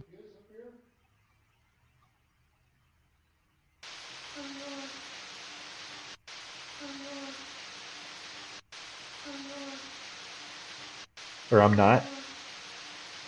Could be that too. That is so cool. Yeah, he That was is. very vocal. He was so vocal Yeah, and so he's like that a clear. lot. Yeah, he's like that a lot. Wow. Yeah, whether it's disembodied voices or EVPs, he's very vocal when it comes to stuff like that. Yeah, he comes through a lot. This is very early on in our communication with him. Those two EVPs were very early on in our communication probably within the first year, like within the first few Okay. times we've communicated with him at the jail. This is very early on. Um, What um, a cool gift he's giving you. yeah, it's a gift. It's definitely I'm very honored to be able to hear that, that he takes the time to come through Yes. for us. And it seems like when me and Sean are together, it's more like he's more active. It's like the energy that me and Sean connection we give off is very comforting to him because he comes through. The EVPs that take place when me and him are together are much better than when we're both alone. Like if he goes there solo, or if I go there solo, he comes through, but they're not as pronounced or not as vocal. But when we come together, it's just like it's like a perfect storm, and That's cool. I don't know, it's kind of strange. It's kind of cool. It's very cool actually. So yeah, so I think so. uh, yeah. This next one, the kid is another same kid up in the same area, second floor. This is a disembodied voice though. This I captured this when I was by myself during a solo. Um, you'll hear, me sitting there, asking them to surround me and come near me and don't be afraid. And I was sitting right against the door jam and I got this like very quick dizzy spell. Like I literally had to go like brace myself on the doors and I was like, okay, I just got dizzy. And I said, was that you doing that? Was that you that, made me dizzy? No, no, I'm not mad. It's fine. I said, and then you hear a kid come across saying, it hurts. It Oh, hurts. And I heard it with my own ears because I was listening to I had my Zoom recorder going and I heard it with my ears. I just heard a kid. Right. I mean, I mean, as soon as I heard it, I said, yeah, I heard it. I just heard a kid. I mean, that's how clear it was to my ear, is I knew right off the bat that it was a kid, and I didn't know what he said though until I reviewed it right then, and I heard what he said. He said it hurts. So I don't know if he was talking about him hurting me or if he was hurt. I don't know. I tried to ask, but I never got a response. So that's an yeah, interesting comment then. yeah, it hurts. Yeah. So it was a Yeah. disembodied. This is not. It's a disembodied voice. Yeah, yeah. And I just want to let everybody know that even if you're not a child, you're more than welcome to speak. Come through. You're welcome. Surround me. Gather around me. Come to my voice. I invite you to come over here and talk to me. I just got dizzy. Just got lightheaded there for a second.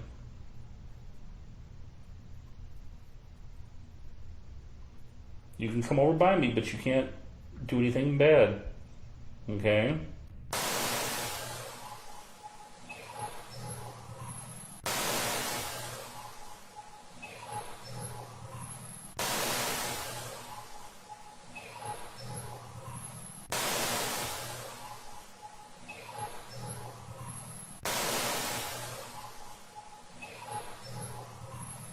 Okay, I just cut a voice. Hi, child. How are you? I'm gonna mark this. Just cut a voice. I'm gonna go back and listen to it just a second. It sounds just like a child. Are you over beside me, little child?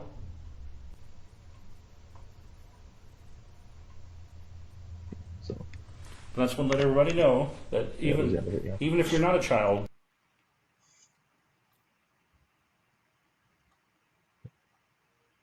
Yep. So that was him. Yeah, that was Yeah. him again. It didn't sound like the typical, the previous voices, but No, but you could hear. I couldn't make it out, yeah. but you could To me, it sounded definitely like it hear hurt. it. Yeah, to me, it sounded like it hurts. That's what it sounded like to me. But and it hurts. And I don't know what he's talking about. I don't know if he's talking about when if he made me dizzy and maybe it hurt me. I don't know. Or if Or maybe maybe he he's was hurting showing him. you an injury. Maybe he's showing. Yeah, and I did actually bring that up in the conversation afterward. Into the conversation, the EVP communication later, but I never received a response after that. I don't think I received anything after that either. Yeah. So I don't know if he zapped all of his energy and couldn't come through after that or what. But um, yeah, usually he doesn't come through that clear when we're by ourselves. Sometimes he does, but most of the time when me and Sean are together is when we usually catch the really good ones. Yeah, with him. Well, probably your energy build is good. Yeah, I think so too. So And he's got a lot to use. yeah, I'm not trying to. Yeah, I'm not trying to. I'm not patting myself on the back or anything, but I think you're right. I think that energy that. Well, I mean, that's the theory that's what they use. And my experience is that I mean, I have to tell them if I'm okay with them using my energy or not. Yeah, yeah. Or because sometimes, like, if I've been sick Uh-huh. and I'm out, then I'm like, okay, you're going to have to use the outlets or something else. You can't use my energy. Mhm. I'm recovering from something, you know. Yeah, yeah, And they generally tend to do that. I mean, yeah, they don't want to hurt you. I yeah. don't go any place that I feel is negative. I'm feeling weak. So Yeah, if I'm sick, I usually don't go out too much. I don't yeah, usually go on investigations too much if I'm not feeling good. For one, I don't, if I'm not feeling good, I don't want to go out and do anything anyway. But for that reason, we're more vulnerable we when are. we're ill. So, and if you're, So, protecting yourself might be a little more difficult. so I think it's just so much fun when they trust us enough to give us something.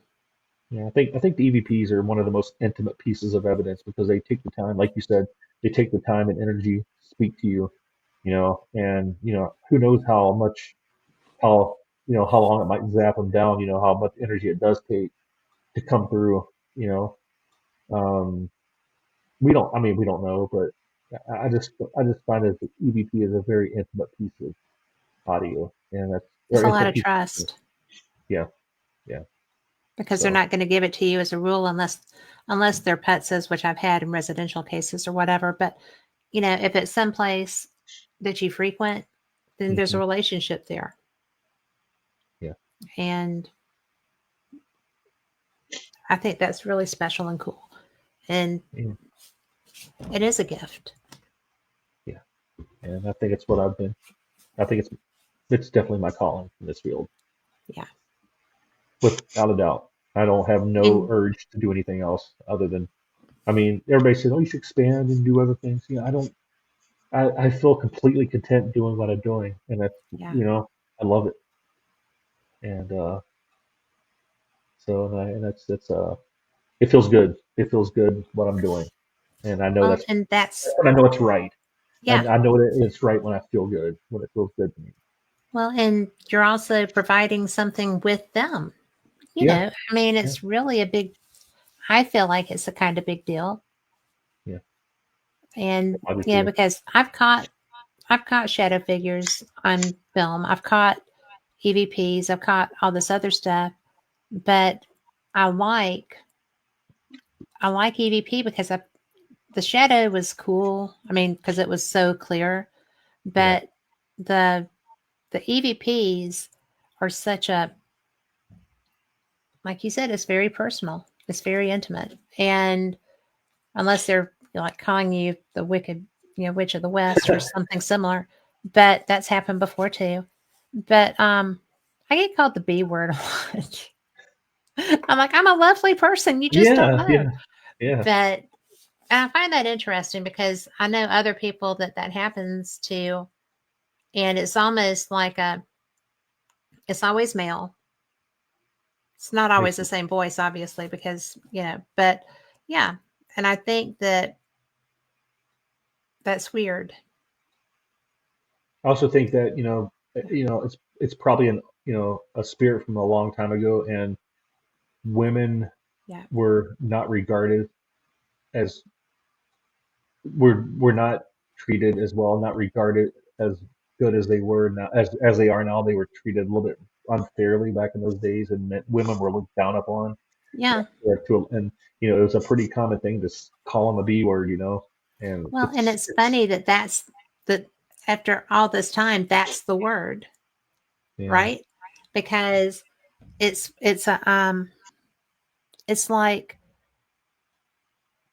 didn't you have slurs in your era that would have been original? yeah, it's like we still use them And today. the next time I'm live listening and get that, that's what I'm going to ask. I've already got it planned, but I'm going to be like, can you not be more original? Yeah, Really? That's all you've got?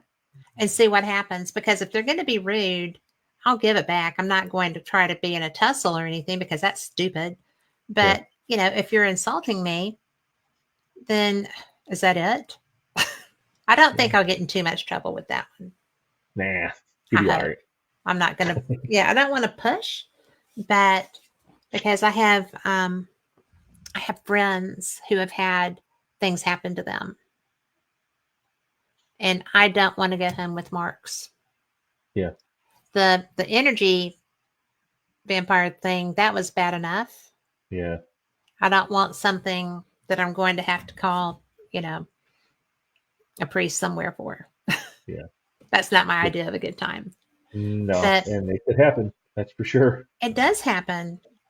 And, you know, there's groups of people that go out doing exorcisms who should never be doing that. I agree. And I'm like, just because you have a certificate on your wall did not come from the church. Yeah, It needs to say Roman Catholic Church, but not really. I know that there's probably other people that do it very well without that, but yeah. um, It's like that's not where. they watch something on TV and think they're pros. Think they're like professionals. Staging houses and doing all this different, Native American type. Um, Native American stuff can work. I've seen it work, no, I'm saying it but wouldn't. I'm not saying it doesn't work. It's just I think people think they can just that they're experts at it, and they try to do these things just because they saw it on TV or something, and they end up making it worse than what it was. yes, That's we what I'm had talking about. Yeah, all Native American stuff. Absolutely. well, we had a case that I was participant on, and it was a family home, and we went in and we cleansed up. There was nothing indicative of anything demonic, nothing indicative of even a negative vibe in the Hmm. house. But we saged, we cleansed, and we called it a day because there wasn't anything. We were there for hours. Mm. And like 2 weeks later, a group that's local to me showed up at that house and did an exorcism on their 6-year-old daughter. Ooh, wow. And when I Mm. found that out, I came undone. I mean, I was, hey, you don't do that to a child. And that's probably the most undiplomatic I've ever been in a paranormal situation. And I wasn't like that with the family, obviously, but I was like that with the group that went in there Yeah.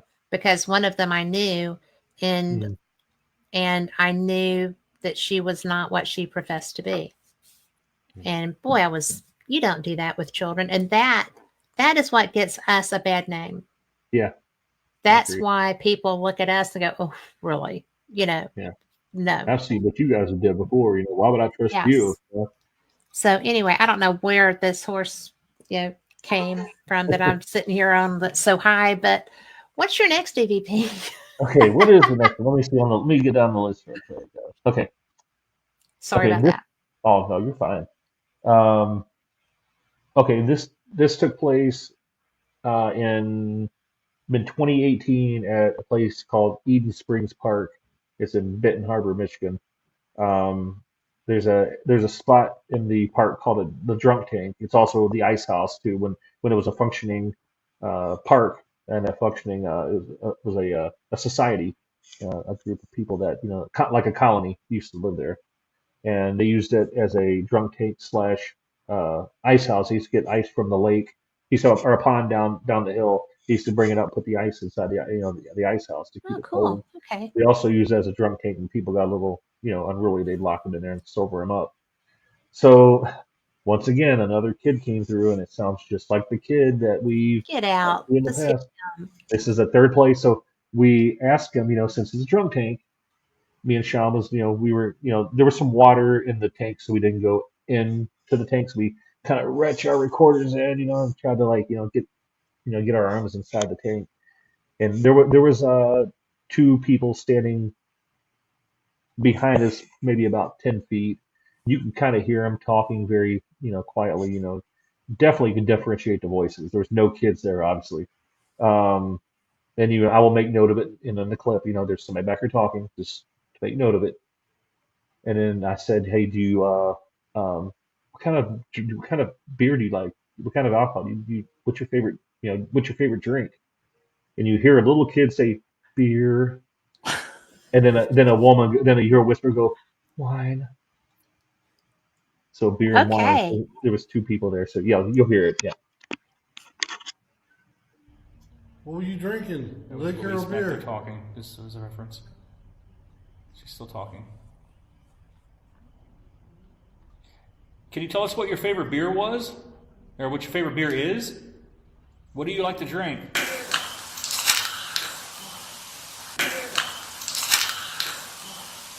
Oh my God. Great catch.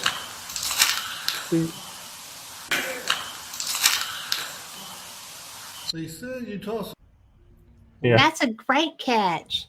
Yeah. Yeah. Yeah. Little kid. What I don't know number if it's the was? same. That was number 8. Yes, Okay. we have.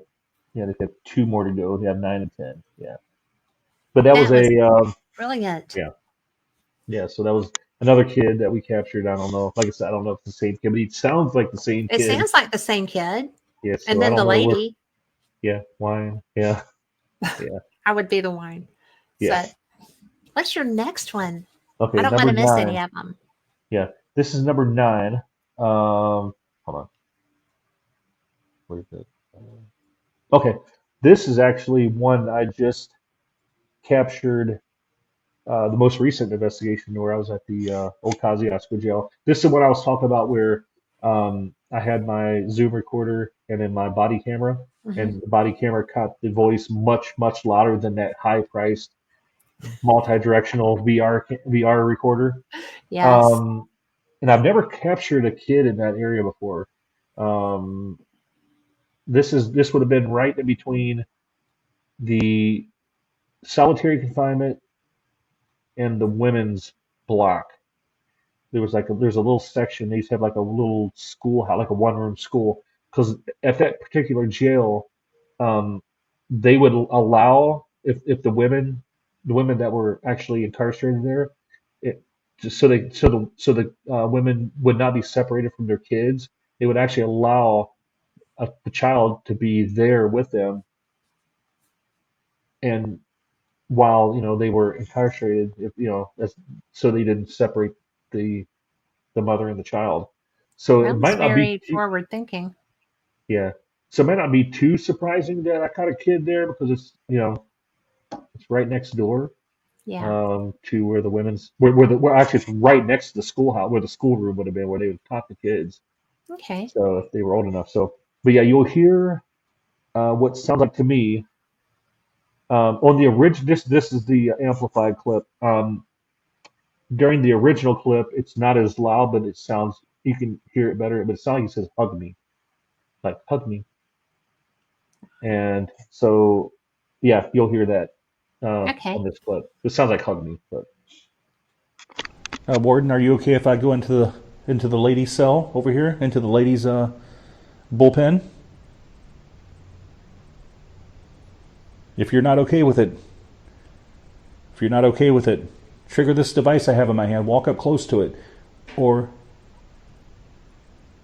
okay. Oh,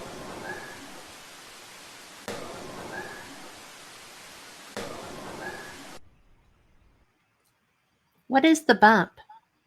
Uh, like the bump between the voice. Yes, That's where I amplified it a little bit. you did such a Amplified good the job.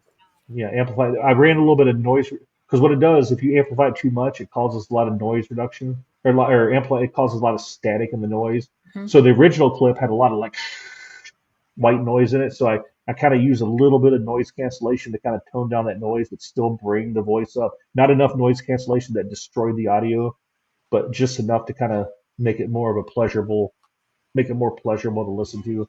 Um, That was a great catch. yeah, yeah, that I was mean, yeah, yeah. wow. Yeah, you can hear. To me, it sounds. You can hear the "Hug Me" better on the original, the undoctored, the raw audio, but it's not as loud. But Mhm. you can hear the sounds better. You can hear "Hug Me." You can hear the Yeah. pronunciation better. Well, But you know, it's I could understand it in that one too, though. yeah, you can. I mean, that's a great catch, Yeah, once again, a kid in especially the jail. knowing that they had children there. Yeah, yeah, yeah. And It would was have that been the literally same like little boy?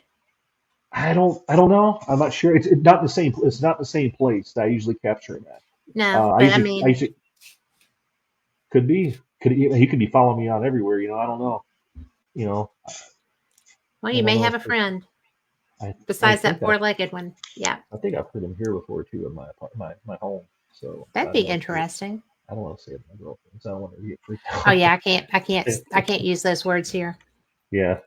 So, So, but and it's I have interesting that headphones, so huh? I'm okay. Yeah. So it's interesting that yeah, it was captured in a area where there would have been kids there. Mhm. So it's not totally out of the realm, a possibility that you know, but the kid could have been a kid that followed me down there from the jail cell, you know, from the sheriff's residence, the one I always talk to. I don't know. I don't know. It's just a These are speculation, but great EVPs. yeah, there's some there's like I said, there's a few I was like, oh man, I should have sent those to her. I should have sent that one too. I was like, oh well, Well, we'll you're going probably to have to keep a record of what we've already done, yeah. so that we I can. got a few more up my sleeve. And, Because yeah, I love evidence shows. I yeah, absolutely love evidence shows. yeah. This one was So, captured. This is my version. I just posted this to my actual profile, my main Facebook page yesterday. Yeah, it was yesterday.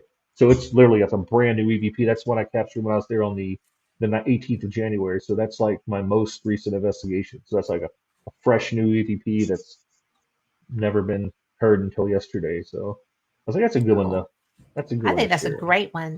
Was Yeah, that it's the pretty last cool. one? No, there's one more. Oh, okay. Well, we got a couple. We've got do it. This was Quick setup. okay. This occurred. This is one of our very early. This is back in our very early days. This happened in 2017, I believe. This was at the place called the Bristol Opera House in Bristol, Indiana. Um, we we were on the stage in the auditorium. It was Samantha and an old teammate Terry, um, who both had recorders in their hands. They were sitting in chairs, and then over beside Terry we had a table sitting there. We had a REM pod sitting on the table and a recorder and a little Olympus recorder and a Care Bear, just a standard stuffed Care Bear, you know, just sitting there trying to um, initiate a response. You know, being it was Mhm. you know, we've heard the rumors of a child being heard and seen on the stage in that area of the stage. So you hear Sam and um, Terry talking about, you want me to move down closer, and you hear somebody walking across the stage and sit down. You'll hear this like, and it almost sounds like a squeaky toy, like, but then you hear like a little kid giggling, like like a little baby giggling, Yeah. and it's clear. Yeah, that was one of the very early EVPs that we've captured as a team. So yeah, it's Okay. very clear. You'll hear it. It's very clear and very vocal. All right. Yeah, yeah. Would it help if I sat in that chair over there? Yeah, we're not gonna hurt you.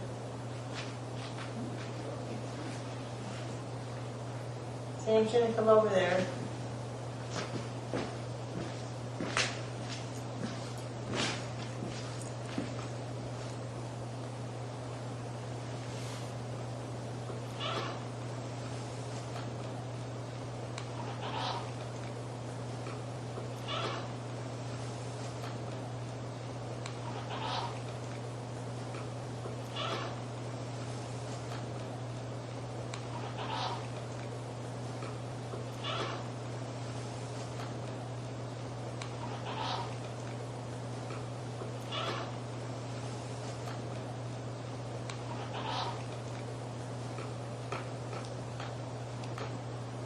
That's it. Yeah, yeah. That was kind of strange too. Yeah. What's interesting was I I gathered the audio from Samantha's recorder. I gathered the audio from Terry's recorder and the audio from the recorder that was sitting on the table. The audio recorder that was sitting on the table and Terry's recorder was the same exact recorder. It was an Olympus BN something, a little small little recorder. Hmm. I still have the recorders right now, and then Samantha's was her phone. The one on the table by the bear was the only one that captured anything. The other recorders were completely silent, not even a smidget of EVP. And and first thing I said when I caught the EVP, I'm like, okay, hey Sean, that bear, did it have like some kind of speaker in it, like a little, like a triggering thing that Hmm. had a speaker in it, or like did it talk? He's like, no. He said, I'll bring it over, show you. So he brought it over, and we're shaking it, squeezing it, and shaking it, and it was just a stuffed animal. There was nothing inside that bear that would have made any kind of noise. So the only thing was the bear, Grim Pod, and the recorder. Terry's recorder, Sam's recorder, and the only oh yeah, we also had the had a camcorder on it too, from across the stage, and the camcorder audio had nothing on it either. Wow. So the only recorder was the one right beside the bear. To me, it sounds like a little kid giggling. The second Hmm. one, like a little baby, Yeah. like a cooing baby kind of, like a Yeah. giggling baby. So I mean, it's just, you're very good at catching these. I'm impressed. I mean, I run a lot of audio, so my odds are it increases my odds, you know. But It does. I think because I have such a love for it, I think it's I pour my passion into it, and I think the spirits see that, and it makes them comfortable knowing I'm there to hear it. You know, I told them anybody can probably do it. Anybody just Patience patience and you know and run a lot review of your audio, evidence. review your evidence. I think there's a Yeah. lot of people that don't. So I'm but guilty sometimes. me But when too. I started realizing what I had, I started going back. So, Yeah, and it's really a lot of fun, but we are out of time. We're I a see that. little bit, three we're minutes a little over. bit bumping on it. 4 minutes But over. I just have to tell you that I have enjoyed this so much. We'll do it again and you can bring some more. I would love to come So back on if I you'd would have love me. that. Yeah. Thank you. Tell people where to find you right quick. Just I don't have really much social media other than my main Facebook page. Just look for Phil Gibson uh, Yep. on Facebook. I don't have Instagram, TikTok, or YouTube or anything like that. I do have an X account, but I usually do just sports stuff. Well, we will Uh, just do the find you on Facebook, find and me on he Facebook. shares a lot there. You'll be able to enjoy him there and get to know him. We didn't And get into the photography side of it, did we? I know that's another day. We'll We'll do that save it for. again. Maybe I have some more. Maybe I'll have some more projects done by then. Oh, I'm fine with whatever. I If it'll love ever your work. clear. So So thank you. And for thanks, everyone Kat. listening, thank y'all for being here too. I know y'all enjoyed Philip, and y'all come back. Next week, I have Tom McNicholas and Nick Muley. So that's going to be a fun show because Tom doesn't do many shows. I'm thrilled that he's coming on. And I always love having Nick around. He is a good friend. They both are. So we will see you then. Thank you Hey, guys. April, you have a good night too. And we'll see you same cat time, same cat channel. Good night.